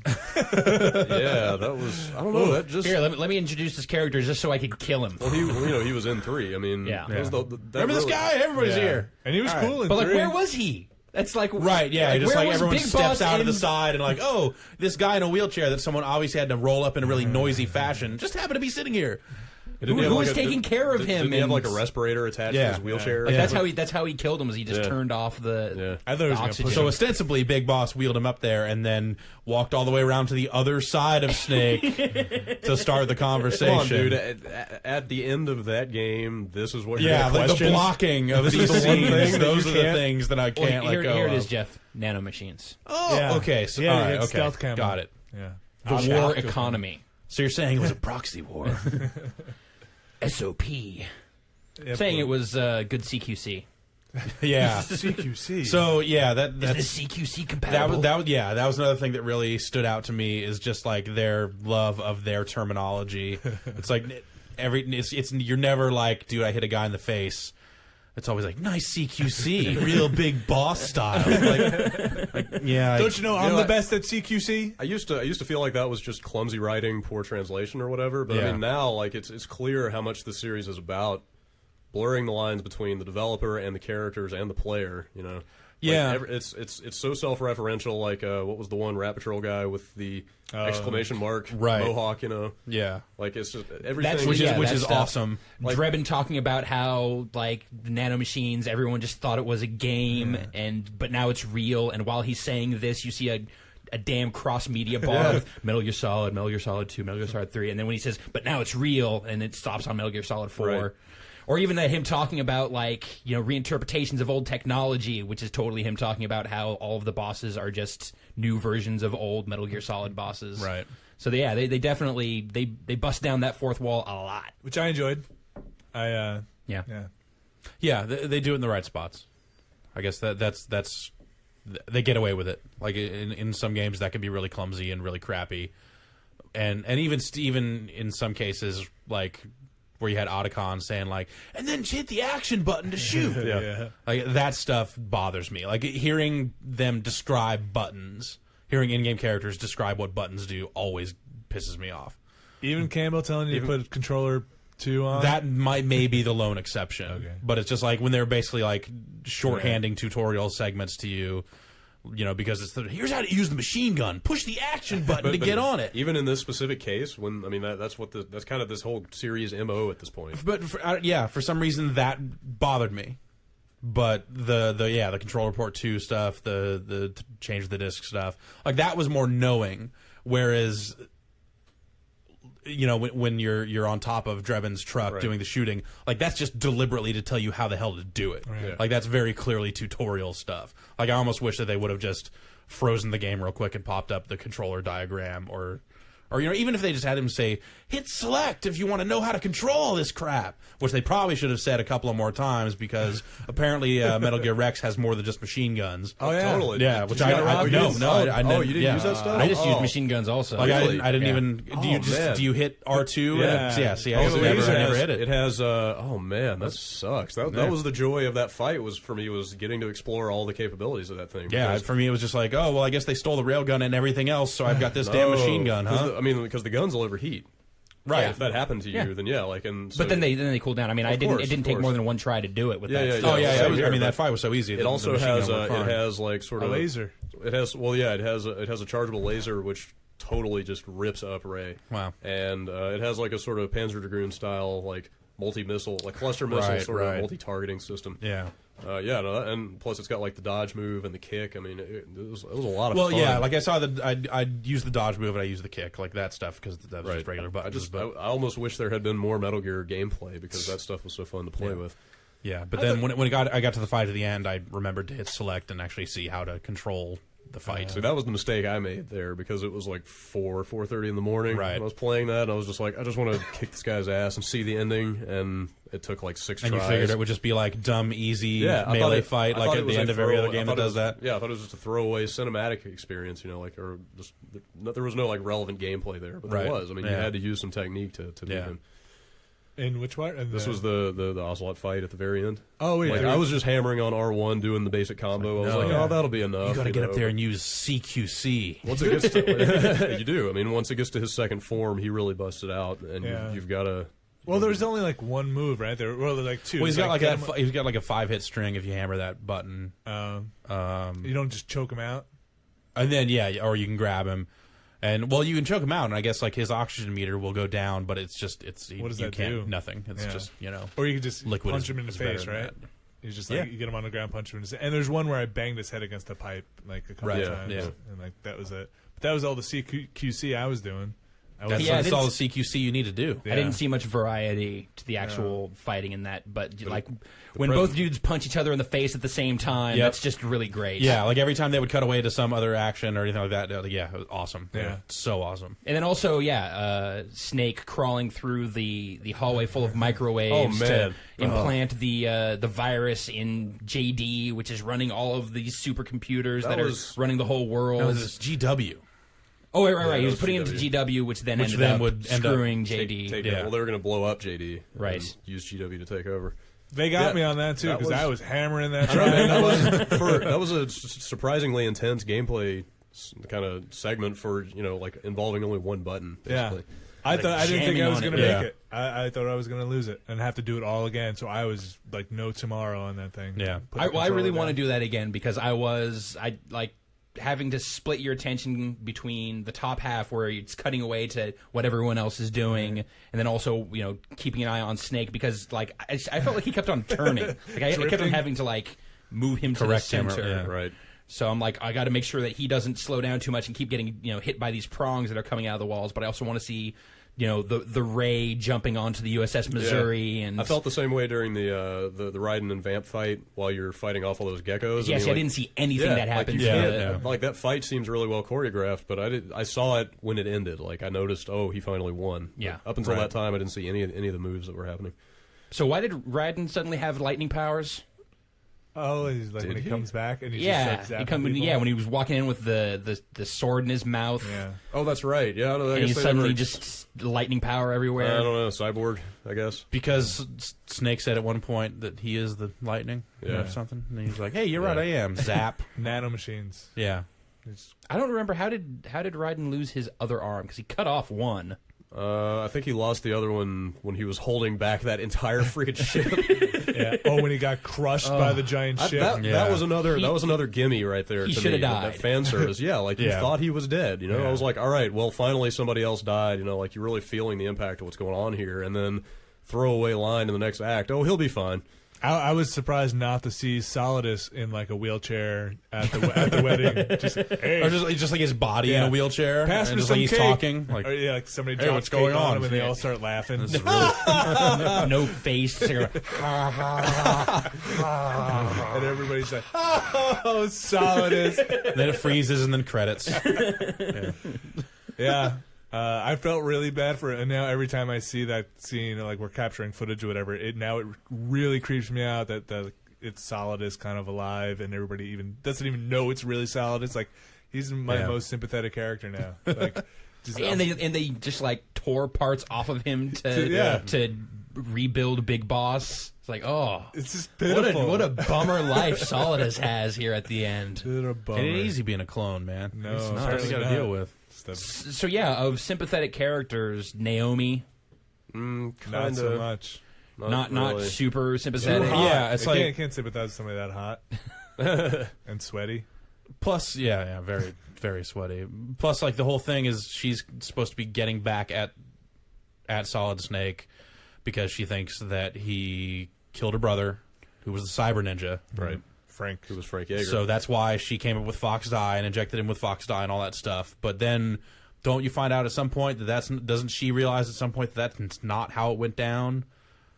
Well, he did kill. Well, not I kill, thought but Liquid he killed because they're fighting, but then doesn't Metal Well, Gear no, I Rex think kills she's pissed because Frank Yeager, doesn't well, it? at the end of Metal Gear Solid, yeah, but But she's talking Okay, about, yeah, because fight- she thinks that he's dead because of the events of Metal Gear 2. Zanzibar. which Right. is kind of true, right? You fight him. You fight Gray Fox. Yeah, I guess you do, yeah. You Yeah, let you Solid blow him Snake up. fight Gray Fox in Metal Gear 2, I think. So it's like her constant kind of flip-flopping back Yeah. and forth just seems really crazy. I never got a handle on her motivations Like, yeah, because yeah. it was just too complicated with her. Yeah. she seemed pretty self-serving in a way. And I really didn't get her motivation when she died. When she let herself die, I mean, Pity party. although I guess you pointed out that she would have died when the system went down anyway because the nanomachines were keeping her alive, right? Yeah, but she didn't have to do that in front of everybody. Yeah, like, I mean, it seemed like a Poor really me. Poor me. yeah, it seemed like a melodramatic moment just for the sake of melodrama. And it just made me hate Otacon even more. And just like, get a grip, dude. Like, Whiny he's the Dwight Kojima. I don't know who the voice actor is, but he's the worst fake crier. Yeah. Oh, yeah. It like literally sounds like Like the way he says her name plaintively Well, yeah, over but and I over. mean, the guy, the guy pees his pants in the first Metal Gear Solid. Yeah, he's supposed to be. I mean, he's kind of a wimp. Like that seems okay to me. But even the fake. Like, everybody else is pulling it together. Yeah, but Otacon got some. That doesn't happen a lot. Yeah, so he did get That's pulled into true. the he's like, chopper. "Oh, that's the last girl I got it on with. Might be the last ever." Yeah. And what was the deal with Sunny? I didn't make it through. Sonny is the Metal Olga's Gear. daughter. Okay. Olga was. I got in- that part, but yeah. she was in Metal Gear Solid 2. No. Well, she was mentioned. So I think Olga was pregnant in the Yeah. tanker part of Right. MGS2, Yeah, I and then remember that. she shows back up as the ninja in the second half. And I think so. She's had the child, and then the Patriots took her, right? Right. The Patriots have taken her, and then that's So- kind so of like all one of of the last the- things that happened is that Raiden and I guess Snake vow to find her. Right. So they do. So all of the Raiden finding Sunny and getting her back, that's all That's off not camera. game. Yeah. Yeah. Okay. And I then was a little uncertain about that. she was like a hacker for the Patriots. Yeah. Apparently, she's got a just- child prodigy. Yeah, just growing up around computers, and that's all she knows. So yeah, Now she's going to know a little something else. That's right. She met her friend. yeah. He's a friend. Yeah, I really could have done without that whole. Yeah. I mean, It just was- the whole it was- wedding scene. It was a little too like. feel Why good. did they feel the need to have the wedding immediately, like right after they got off the plane? Yeah. Right off the Nomad. Let's have the wedding right now. Go go go. I'm going to wear a Like gun to my wedding. Maybe let's. Yeah, like that was the other thing is I want to marry a girl who will wear a gun to the wedding. Like, why did they dude. take a break? Like, all right, let's go. I'm sure we have a bunch of mail that we need to get. Yeah. Maybe somebody should check on Snake. And totally not with her wishes. I mean, she talked about wanting Oh, yeah. a bigger wedding than that. So What'd you guys think of that, like, gun porn scene when they're fighting and pretty much having sex at the same time, rolling around? Johnny That was, and sort of that was like, a it was like a little- Mr. and Mrs. Smith kind of moment. Yeah, exactly. I wasn't big on that sequence, to be honest. How many times did they get shot? Is there Yeah. something where like you can just now take bullets? Injuries don't seem to matter much in this series. I mean, Probably not. look at Solid Snake. Like in the last act of that game, goes from brink of death, barely able to move, to Fighting it giant slugging fight like- with yeah, Liquid. it's everyone pooling their will, man. It's everyone getting it together because they know that Solid Snake is going to finish it. But a lot of it just seems like unnecessary psych outs. Like, oh, he's down for the count. Yeah, it's almost over. Yeah, they talked about that hall of microwaves as something that nobody could survive, no matter what, and he crawls through there. It was pretty tough though. Yeah, at the like, end. Why didn't his skin melt? His Solid eye- Snake's will. Yeah. that doesn't stop your skin from That was melting. the only. I mean, they say earlier on that the only reason he is up walking at all is because of sheer will. How much That is more- all that man has, and he has a lot of it. How much more do you want him to melt? Half his face was gone already. That's true, yeah, that was getting kind of grotesque. would've I did appreciate that they did beat him up some more Yeah. over the course of that game. It's like he's old, but we're gonna mess him up a little more. Though it would have been awesome if he did have an eyeball pop. in the middle. And dude, there. Ocelot, And then man. really needed the eye patch at Yes. that point. Ocelot, that guy is like 65 or 70 in this game, and look at those abs. He looks Yeah. like what's the dude's name from Tekken? Hiachi. Yeah. Kind of, yeah. Yeah, they must getting that go look. to the same spa. He has a really good like old Yakuza gangster look in Yeah, that yeah, game that's with true. the Glasses and And the the trench jacket. the glasses and well I guess the jacket that's just kind of a liquid touch, but Yeah. the glasses and the pulled tight ponytail, it's a good look for him. It works for him. And I really like the cutscene where he finally does get control of SOP and just starts making gun hand noises. Yeah. Bang! You're dead. And then just all the hell that breaks loose there with the helicopters going down and all that stuff. That's just awesome. But I was hoping that at that point, I was hoping the rest of the game was just going to be him walking around making handgun motions and then all hell breaking loose because of it. It's kind of I could have done without the 5 minutes of soldiers arriving in that scene. Oh yeah, circling up. Yeah, people circle up for a really long time in that Yeah. sequence, like before he busts it out. I remember that just kind of drawn out a little bit. Especially with the like over the top sound design of every like. Oh yeah, every single little military noise that can be made. Yeah, I mean, holding a gun up to aim it doesn't actually make any noise. Like, that's something that all games seem to do now. Is where when you pull it up, that doesn't happen. Yeah. Like unless you're wearing a tactical vest and bumping the stock against it or something. But even then, it doesn't do that. It's loose parts in the gun. Clinking. Hyper realism. No, the M4 custom, it's rail system. CQC. It's CQC compatible. So, what did you guys think of the modular gun system? I loved it. Did you utilize yeah, it? yeah, all the time. Oh yeah. Constantly. Like even I would only choose to use guns if I could trick them out. Really? Totally, Yeah. And I would change parts out even when I didn't need to, just because it was fun. I think I made it through the entire game, like with the spine of my gun collection being that first gun you get from Drebin. The and M4? Then, yeah, and then kind of like every once in a while I would switch out another gun for it. Yeah, you could probably get through almost that entire game just using the M4. Obviously, Yeah, you need yeah. to use the rail gun when you're fighting that room full of geckos. Yeah. Yeah, and I use the P90 a lot in the second half of the game because you're fighting so many frogs and they all drop P90s that just from an ammo perspective is just a lot easier to constantly be collecting the ammo I'm firing. But all I wanted from a gun was a dot sight. Yeah. You know, because then I could aim, then I could get headshots Headshot. from the over the shoulder view. But I usually use the first person view. I use the over the shoulder mostly, and the dot sight was. I didn't think the dot sight was that great. I mean, maybe I played too much Call of Duty 4, but because the dot, Oh yeah, dot it's sights not are as great as like an actual shooter, Right. But compared to just what you had otherwise, course, like it just yeah, seemed yeah. like I was Absolutely, I was getting way more headshots. I threw the scope on it, and used that a lot. an That was actual pretty zoom good. scope. Yeah, Yeah. that was pretty good. But yeah, I never used a scope.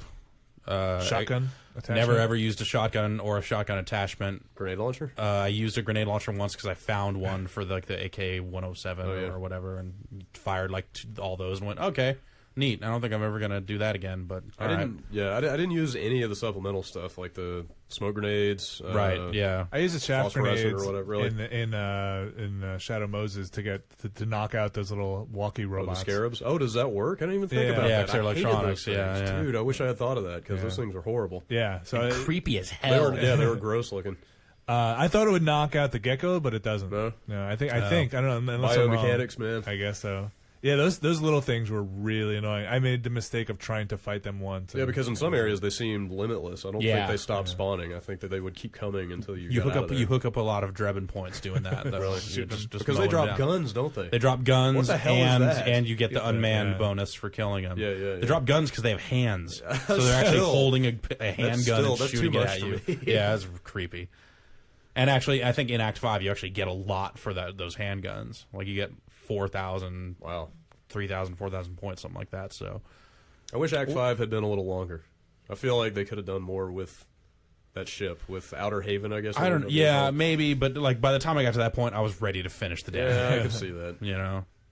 I'm just.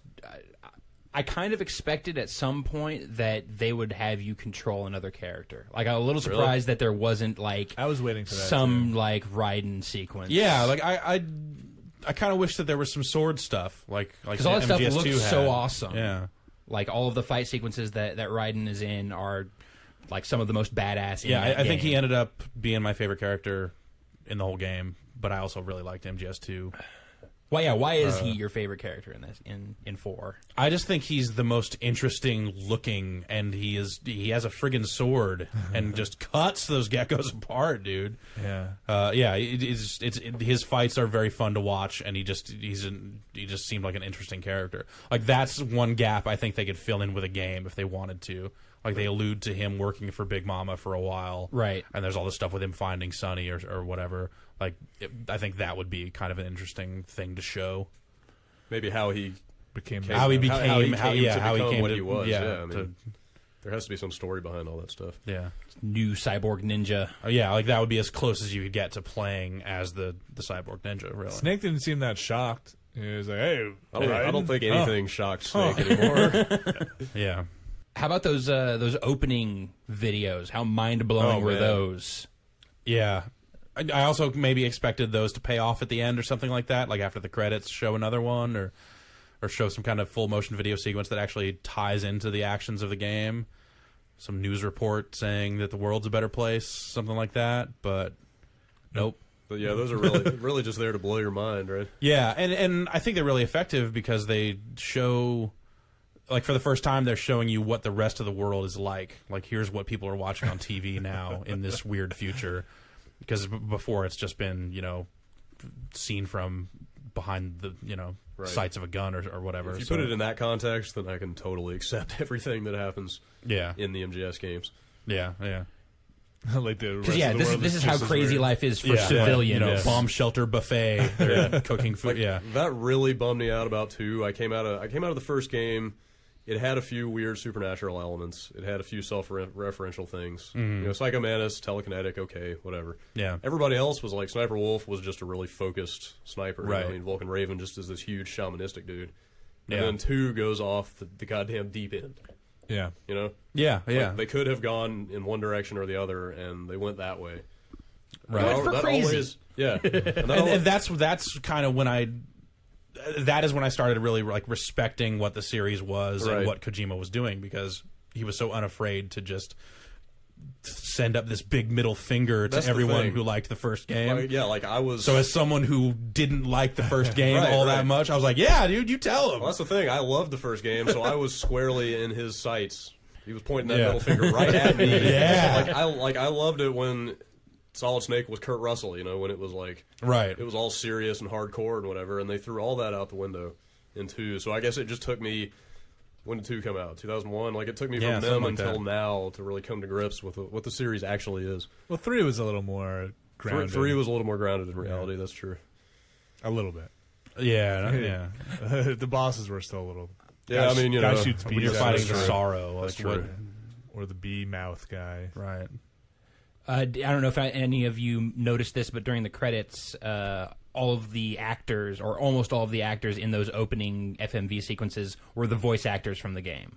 Really? Yeah. Like who? I mean, I know David Hayter is. Yeah, like Lee Merriweather, who's the really? voice of Big Mama, is credited as being in one of those. Is it Richard Doyle, the guy who does the voice of Big Boss? Yeah, I think it's Richard Doyle. He's in there as well. Yeah. So I think most, if not all, of those actors were the voice actors from the game. So another nice little touch. I wish there was a really easy way to see all of those. Yeah. I wonder if that's because I know on the limited edition that they did, there's some kind of making of with that stuff, but I don't know if it's just here, watch them all. YouTube.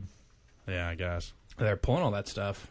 Oh, are they? Yeah, or they have been at least. Oh, Metal Gear Online. Okay, that's terrible. Do we God, really? what the hell? No interest at all. That was never a selling point of Metal Gear Solid 4 for me. Yeah, like it reminded me of the second Metroid Prime.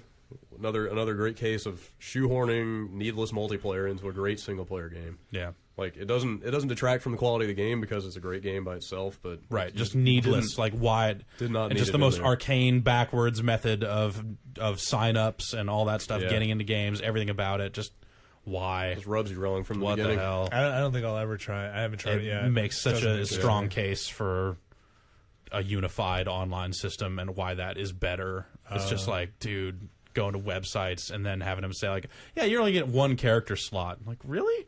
This isn't an MMO. Like, what the hell are you? What? And then this isn't the fact Guild that- Wars. This isn't even that persistent that you need to do that. And like, the fact what- that you can't even do like make those purchases from inside the game. That's like, oh, you then can. go to our website. Oh, you can, but it's with the PS3 web browser. Yeah, it's And you have to log in there all over. clumsy as hell.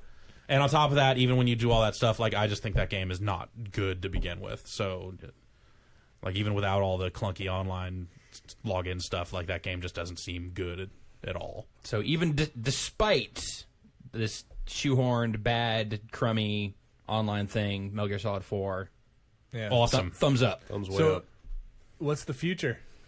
Yeah. What does the future hold for the Metal Gear franchise? Where do we think this is going? I think this is not the last Metal Gear game, but I think this is the last Metal Gear Solid game. Yeah, I mean, I think they've all but said that. I expect to see Metal Gear Raiden or Metal Gear Sure. Johnny Well, to you know, be I the mean, next. they've been doing their Metal Gear Acids and Portable Opses. Yeah. The thing is, I don't think you could do a Metal Gear Raiden at this point and have it continue from the events of 4 because he seems like he's done. It seems like that whole series, Right, like that all whole those fiction, characters are finished. like, you I probably hope they see any of don't. them Yeah, anymore. I would like to leave. I think you had mentioned this a while ago. Leave this as a story that is set, and like pick it up years and years later, where this is kind of legend now. Right. Like, what happened? Yeah.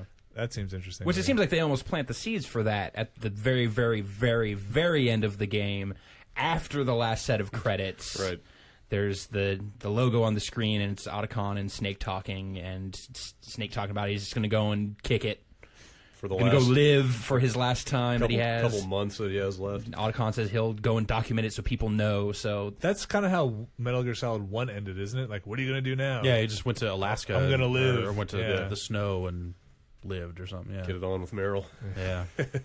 So yeah, maybe the next game picks up 20 years later.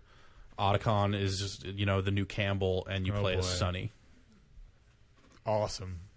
StarCraft Ghost. I don't know. I wouldn't put it past him. Well, actually, okay, so Yeah, you play as like a late 20s Sonny. I mean, it's become a running joke with the series. Every single game, Kojima says he's done, right? Right. Yeah. So, assuming he actually cedes control this time and gives up. the But I reins. think I thought I remembered right after MGS4 went gold or something like that. There was some quote from him saying like, "Well, I got some ideas." Yeah, I think that did happen. yeah. But if he does totally give up control, though, do you think the series will center itself again more like it was with MGS1, like more serious, more kind of military realism? I think even with him helming it, that they would do that. Really? That they would take it back to like a more serious place and then spin the fiction out all over again. It's like, Like reset. yeah. Can't get any more goofy. Right, yeah. It's like, you know what, we need to make this kind of military game or whatever that sets the stage for how the world is. Right. And then once we've done that, we can start to play around with it and get pretty and crazy. then eventually we can get to the smoking monkey. Right, yeah. It's going to take us about 10 years to go from military, tactical espionage action to smoking monkey. What's the point of that damn monkey? I thought he was great. Other than Comic relief? I don't know. He likes monkeys. The man likes monkeys. Do you think were this there had- other monkeys in other Metal Gear The games? yeah. The Ape Escape monkeys were in... Yeah. 3. Oh, that's right. Yeah. Snake versus monkey. So do you think this was Kojima's like I'm getting old kind of little opus? I think you could look at it that way. You could look at it as this style of game is getting old. When you look at how Western games have really kind of risen up, and you see all these first-person shooters and all this stuff that really taking over even a larger chunk now than it did when Metal Gear Solid first came out. I mean, it's kind of a bold move to include so many older main characters in a game. Hell of old dudes fighting. Yeah, Yeah. It's I wonder if he just feels like I'm making this game for myself, and this is how I feel about it. Yeah, it's like he's in his early 40s or whatever now. Getting so. older. Do you think that making him old from the get-go was just a series-ending device? Like, do you think he only came up with that idea as the most final way to put Solid Snake to bed? I feel like there's so Because, I many mean, there's other no way ways. he's coming back from that. Like, they don't resolve that problem at all. They just let it go. Like, he's dead. Right, yeah. No matter what happens, he's done. Yeah. I could reverse it. Yeah, I think so. nanomachines. I think that's totally them burning it down. That's and saying how like, I look, felt. we have to Yeah, like, they were... we have to draw a very hard line and stop this from. He didn't pull the trigger. But they could have had so much more, finality than they really did with that game. If that was really, really, they left themselves some pretty significant outs. Yeah, like in a Metal Gear that comes in the future, old Snake could still be in a wheelchair, all kind of Zero style. That would be sad. I don't want to see Solid Snake in a Yeah. wheelchair. Somebody can turn his valve. He could be the Campbell or something if Yeah, they or really something. wanted to do that. But that I could see. Or they could just reveal in the next game, like, oh, by the way, the Enfant Terrible program happened all over again. We hella made clones of Snake. Yeah, Only these ones don't get old. See, I totally thought, like, I had the suspicion that Johnny was going to be some sort of clone. fourth clone. I figured he would either be, fourth clone or some sort of, like, combination of solid and liquid clone. Well, they had just established him as such a throwaway comic relief character since the first game that So it's like, why not make him end up mattering way more? And they kind of do. he does, because Yeah. he ends up with Meryl. Well, he has moments of like supreme idiocy, and then he has moments of like supreme proficiency, like when he snipes whatchamacallit. He shoots something out. I can't remember. It was But she was like the frogs when Meryl's down to. But before that, before there's... that, I forget something. He saves somebody. Oh, no, he also saves Meryl from... the puppeteer. from Screaming Mantis. From Mantis, Right. like she's about to shoot her Yeah. brains out. And then he hits it with the sniper rifle. So when it counts, when He's it involves there. Meryl, he's there Yeah. for her. But And the stomach thing went away, I guess, right? And they Well, it's 'cause- attributed that to nerves or something. I think they attributed that to just like, Not taking the nanos. the nanomachines weren't there to keep him healthy. So if It was they a- ate weird food out there or something, And it was also a he drank the reference- water. They all went Yeah. to Jack in the Box. It was and- also a reference to the first game when he first showed up. Right. Because when you first meet him, he's on a toilet, Yeah. clutching his gut. And where is he in? Is he in the second one? I feel like he or someone like him shows up. Hmm. Because he wasn't a named character in one. He was just a guy you laughed at. Right. And I think he might have been sort of around in that capacity in two. I'm not sure. Oh, Johnny. Johnny. And all it took for Meryl to fall was to take the mask off. That was it. That's it. Zing. That's all it took. Magic sparks flying. So superficial. It's a handsome looking guy. Hey, he looks kind of like a young Snake. Yeah. That's why I'm with Ryan on a that. little yeah. blonde snake. Yeah, actually, I read on a forum. It reminded me. I mean, he is one of the genome soldiers from the first game, and they were like gene conditioned with Big Boss's DNA. Huh. That's So Hey, now it all makes sense. yeah, who knows? So he is a little snaky then. A little bit. That's why Meryl's down. She can relive that fantasy now. No, call me Snake. Say it. Yeah, they could keep doing stuff with those characters if they wanted to. I think they'd be better off just letting that story be done. Yeah, I agree. they need to reboot. But I don't know. I don't know if that's a series that you can do without Snake. I don't know if you can make another Metal Gear game without Snake, or at least a very direct Snake analog. That's initially what I hated so much about 2. I mean, Metal Gear Solid is Solid Snake. But I mean, he's in it throughout too. Right, but Yeah. you're not him. You're not playing him. You're not putting yourself in that role. You don't feel like the ultimate badass who can take on anything Yeah. when you're playing this effeminate little. I don't know. I blonde never girly did because man. I constantly had to run away from dudes. So Yeah. I don't think being the ultimate badass was ever the Metal Gear Solid Like, oh, MO. someone saw me. I need to go hide under this table. Well, that was because the mechanics didn't work well. I Yeah. mean, Let me do this little trot around the level. I can't actually run but there were entire sections of like I 4 gotta go to the bathroom. that I actually managed to get through whole areas without ever getting spotted. Taking out every single guard quietly and throwing them in a closet. Like I was able to do that in 4 because the mechanics work so much better. right. Dot sight. And now Snake is a badass. He's a grizzled old man. He knows what's what. Yeah. Tom Skerritt style. So yeah, that's going to do it for this special edition of the Giant Bombcast, The Giant Snakecast. the Giant Snakecast. You can start listening again. Yeah, I think if they can hear that, Vinny, I think they're Take the cotton out of your ears. Read you my have to lips. yell it. You have to be really loud. I don't want to.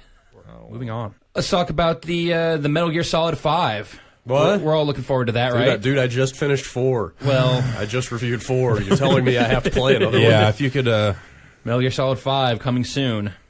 No, it's not coming soon. I'm sure they're going to take a nice long break.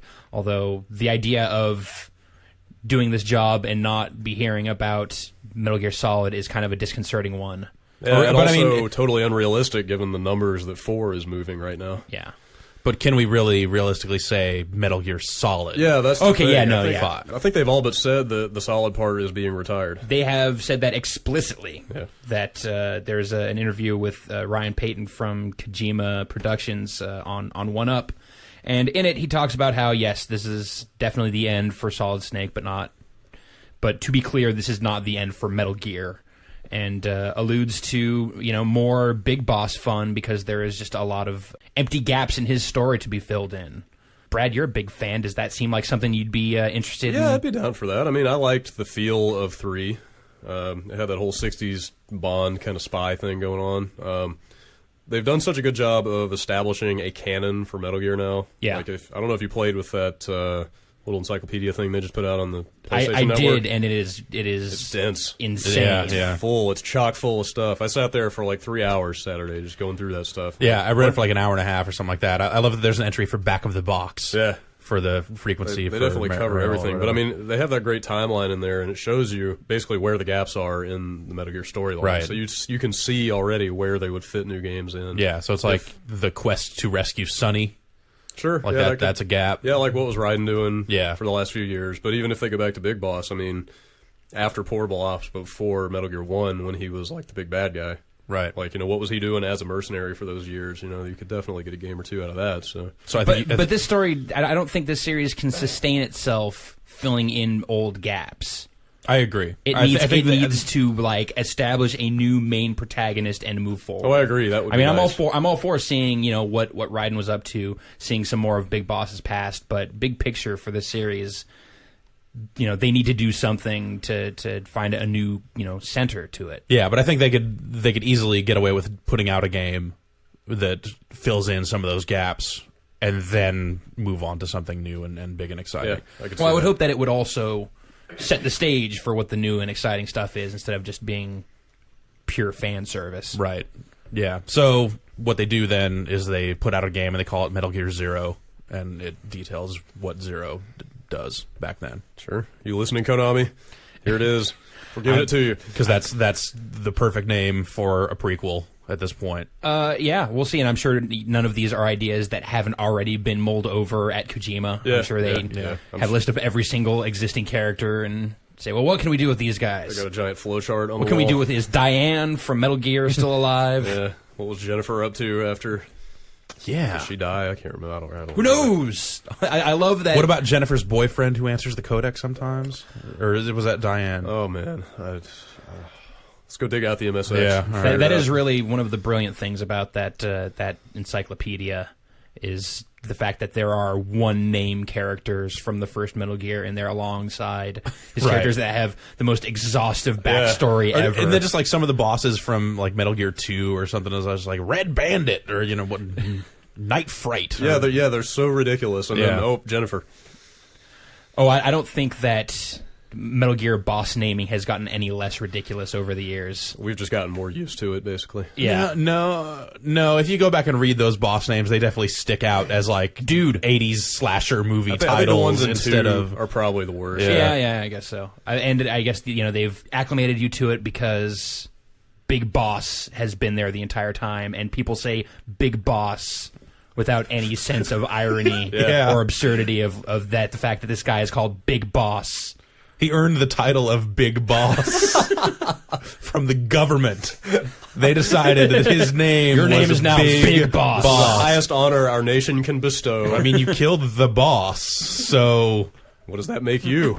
it's like we could just call you the boss, but that would get confusing. So how about Big Boss? Yeah. So none of that stuff should be too surprising. Oh, keep them Yeah. coming, Kojima. Oh, I have no doubt that they will. But yeah, it dawned on me when I finished Metal Gear Solid 4 that that's potentially like, for the entire time that I've done this job, there has always been a Metal Gear game out or about to come out or some trailer being shown for it. Yeah, it's been 10 like years. It's always on. Yeah. And so with this, kind of wrapping up the Solid Snake story, it's weird to consider that there may be some time where we don't hear about Metal Gear Solid or Metal Gear in general. Yeah, but it probably won't be that long.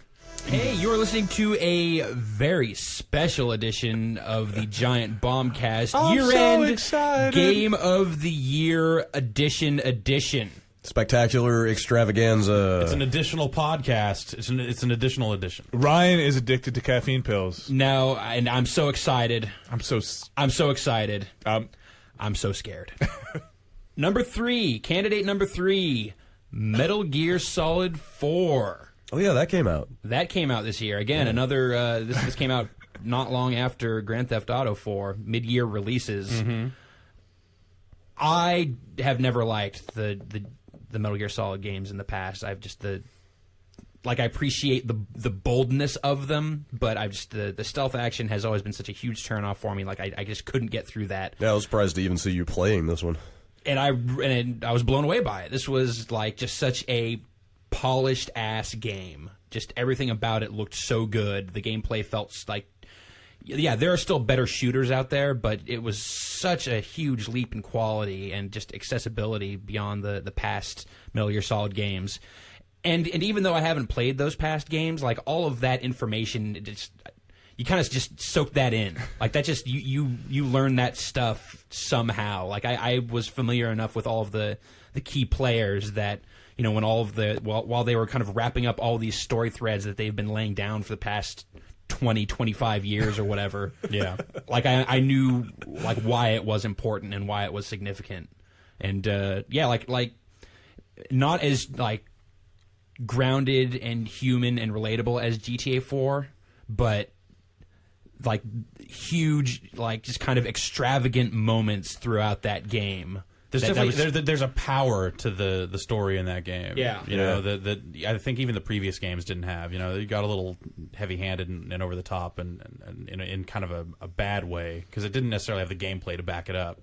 So you're always like, man, this guy should just be making movies. Why are we? But they just had so many incredible set pieces in it. Yeah, and then just with the gameplay there to back it up. To me, it's like the stuff that sticks out about that game is like the television stuff at the very beginning, just like the weird. Oh yeah, I forgot about that stuff. Just the weird channels. FMV in there with the different channels that just kind of give you this weird glimpse of what the rest of the world might be like in Solid Snake's reality, and it's just so insane. Yeah, like that stuff's just amazing. The grand insanity has become kind of like part of the appeal of that series. Yeah, definitely. And to me, like the appeal, I mean, and this is why I think MGS 2 is probably my favorite of the previous games. I think 4 actually is my favorite now, but other than that, it's 2 because of just Kojima and that team's willingness to mess around with their fan base, to just kind of just give them a middle finger of sorts and say, you're going to come along with us because this is the game that we want to make.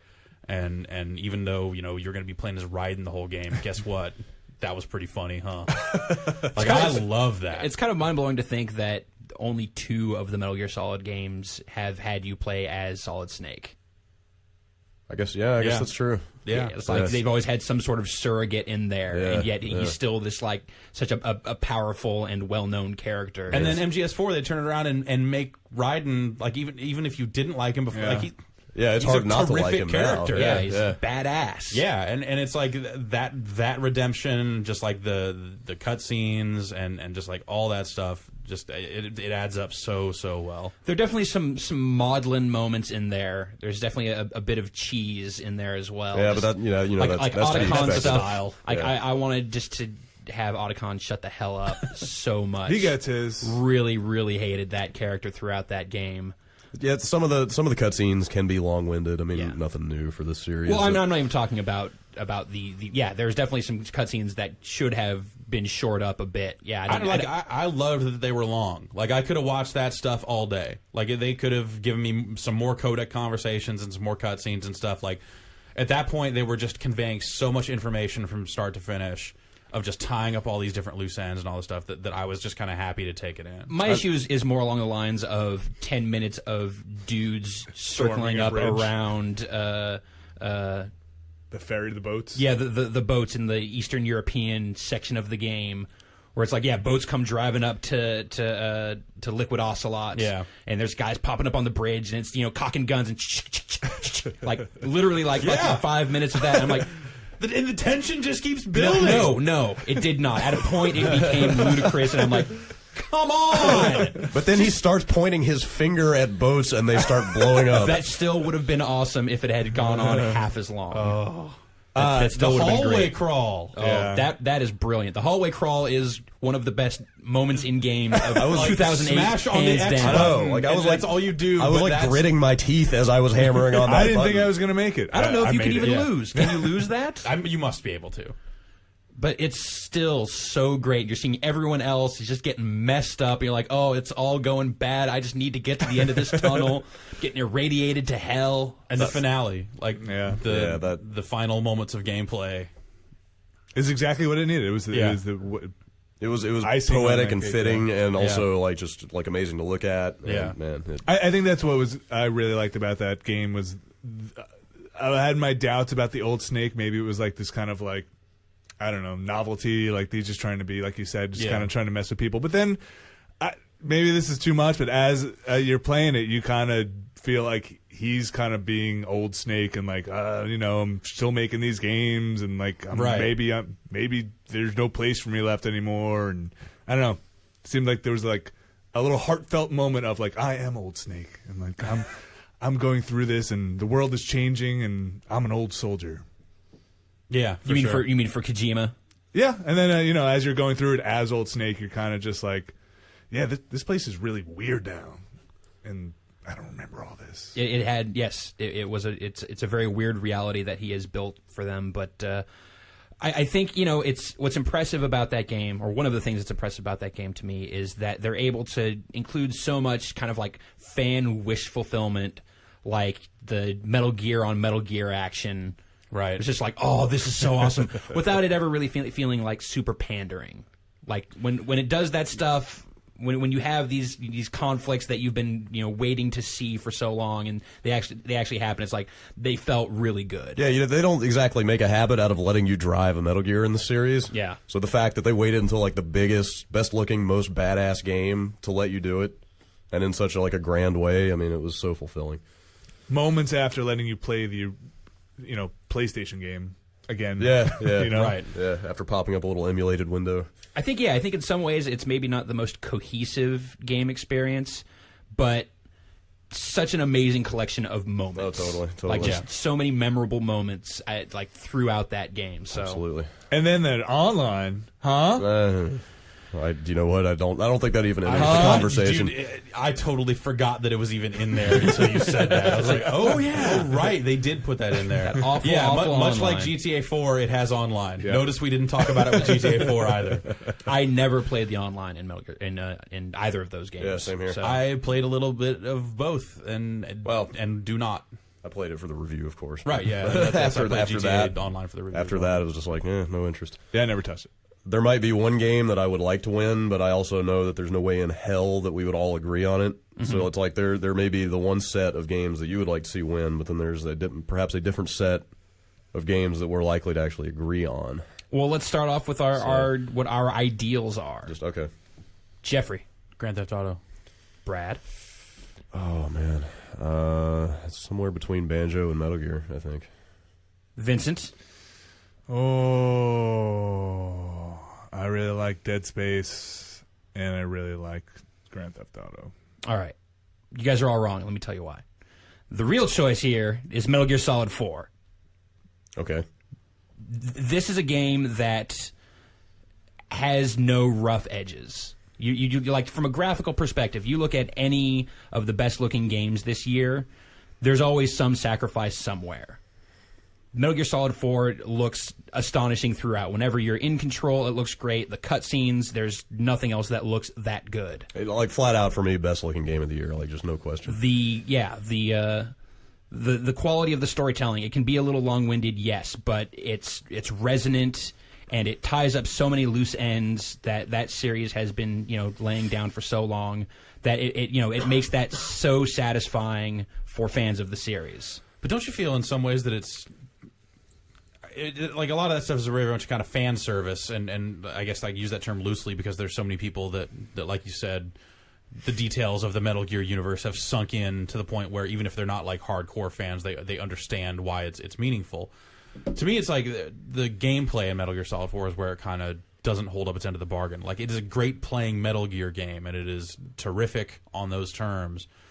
But when you start to compare it to like other like actual like focused shooters and that sort of stuff, or like even just like a focused stealth game or something like that, like it's weirdly forgiving. Like it's very gamey. It's very much like I'm gonna walk through this load screen to the other side and then walk back in and everything will be reset for me, and you know we'll be able to take it on again.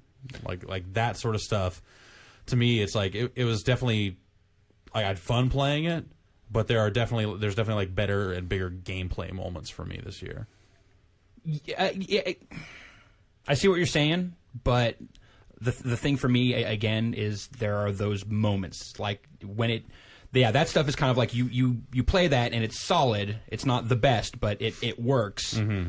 But then you will always get to some sort of gameplay moment where whether it's riding the motorcycle through that Eastern European city while there's the crazy robots flying at you from above, or the fight at the end of the game, the Metal Gear fight. There's all of these moments where it's able to say, listen, forget about that basic gameplay. Let me show you something else that's totally wild and in service of the story and the overall experience. Yeah, like totally wild and also like mad easy. Like that whole game. That's fine for me. I don't need a game it's still really satisfying because of the fiction. It's like, the gameplay part of it could have been harder, but it still manages to have a lot of great payoff. I mean, I thought maybe it was easy in the respect that you didn't die an awful lot, but it's not that it wasn't challenging at all.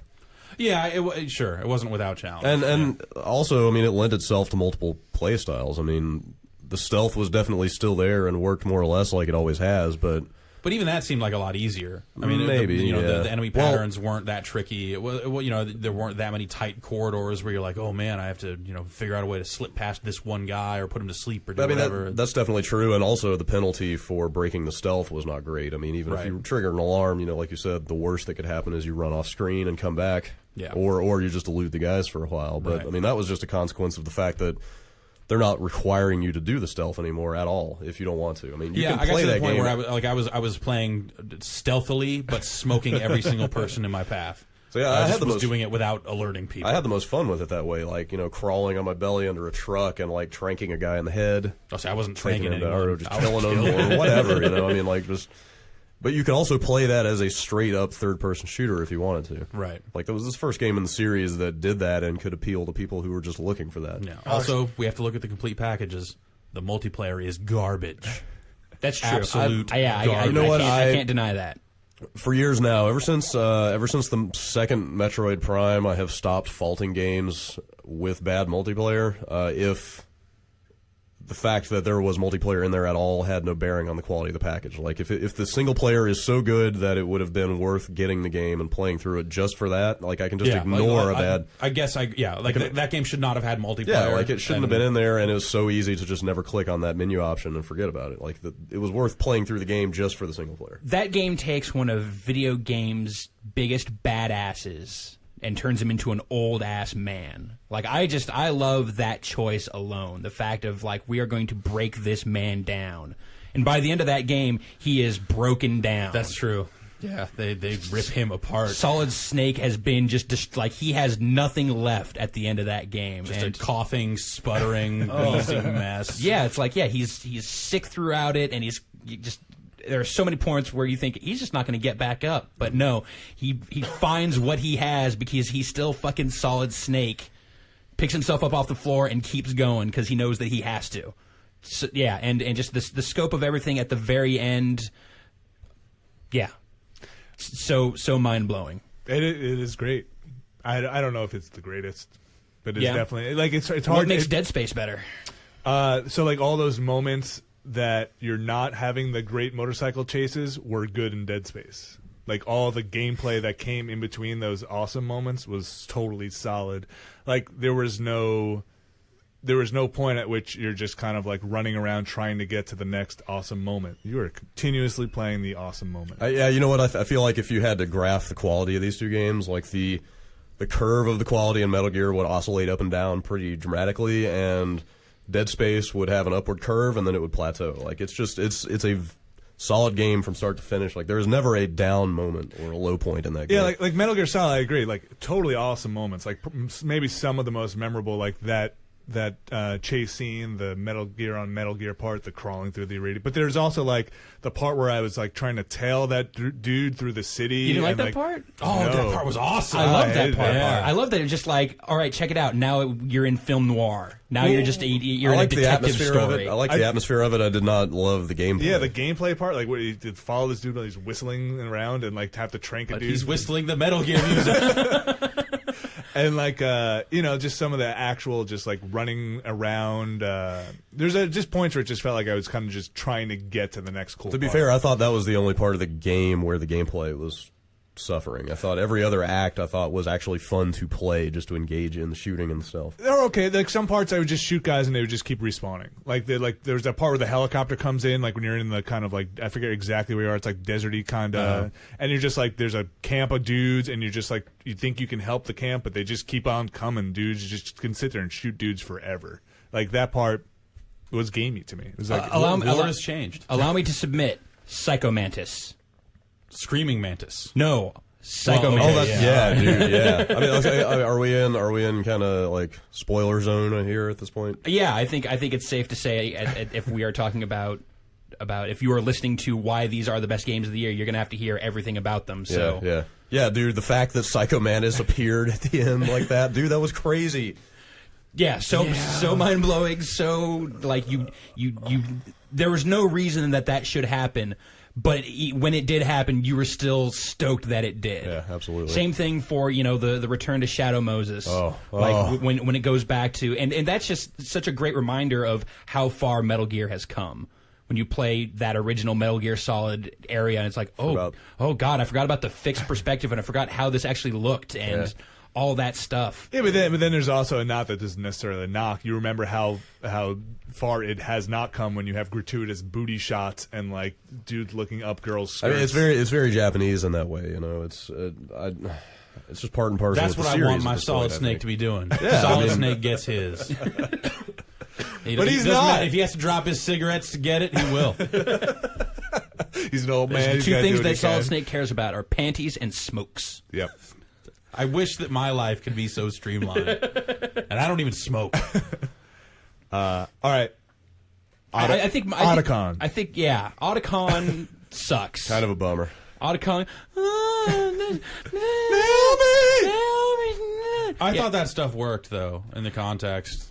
Like, maybe it got a little annoying, but, like, I think that was probably the point. Tell me why? Why? Yeah, I don't remember why. Why? I don't really know how to defend that part. But, I don't. I mean, but the part where you're staving off a million of those geckos while Vamp and Raiden have their crazy fight. dude, like when the camera split there, Yeah, when the camera split. I was just like, holy crap! Like you've never seen that happen in any game. Yeah, ever. but the problem was I couldn't see it because I was fighting geckos. I could only watch it when you were playing. It was better to go back and watch somebody else play that so you could see the other half of But it. anytime you can glance over, up, and it was awesome every time. Yeah, it Like, was still oh, very cool. shit, dude. he just got stabbed through the middle of his Yeah. body. Yeah. But they're still fighting. Yeah, it's like they didn't skimp on the fight choreography just because that wasn't the part you were playing. Yeah, and just even like when you are fighting Vamp. Yeah, I thought that was.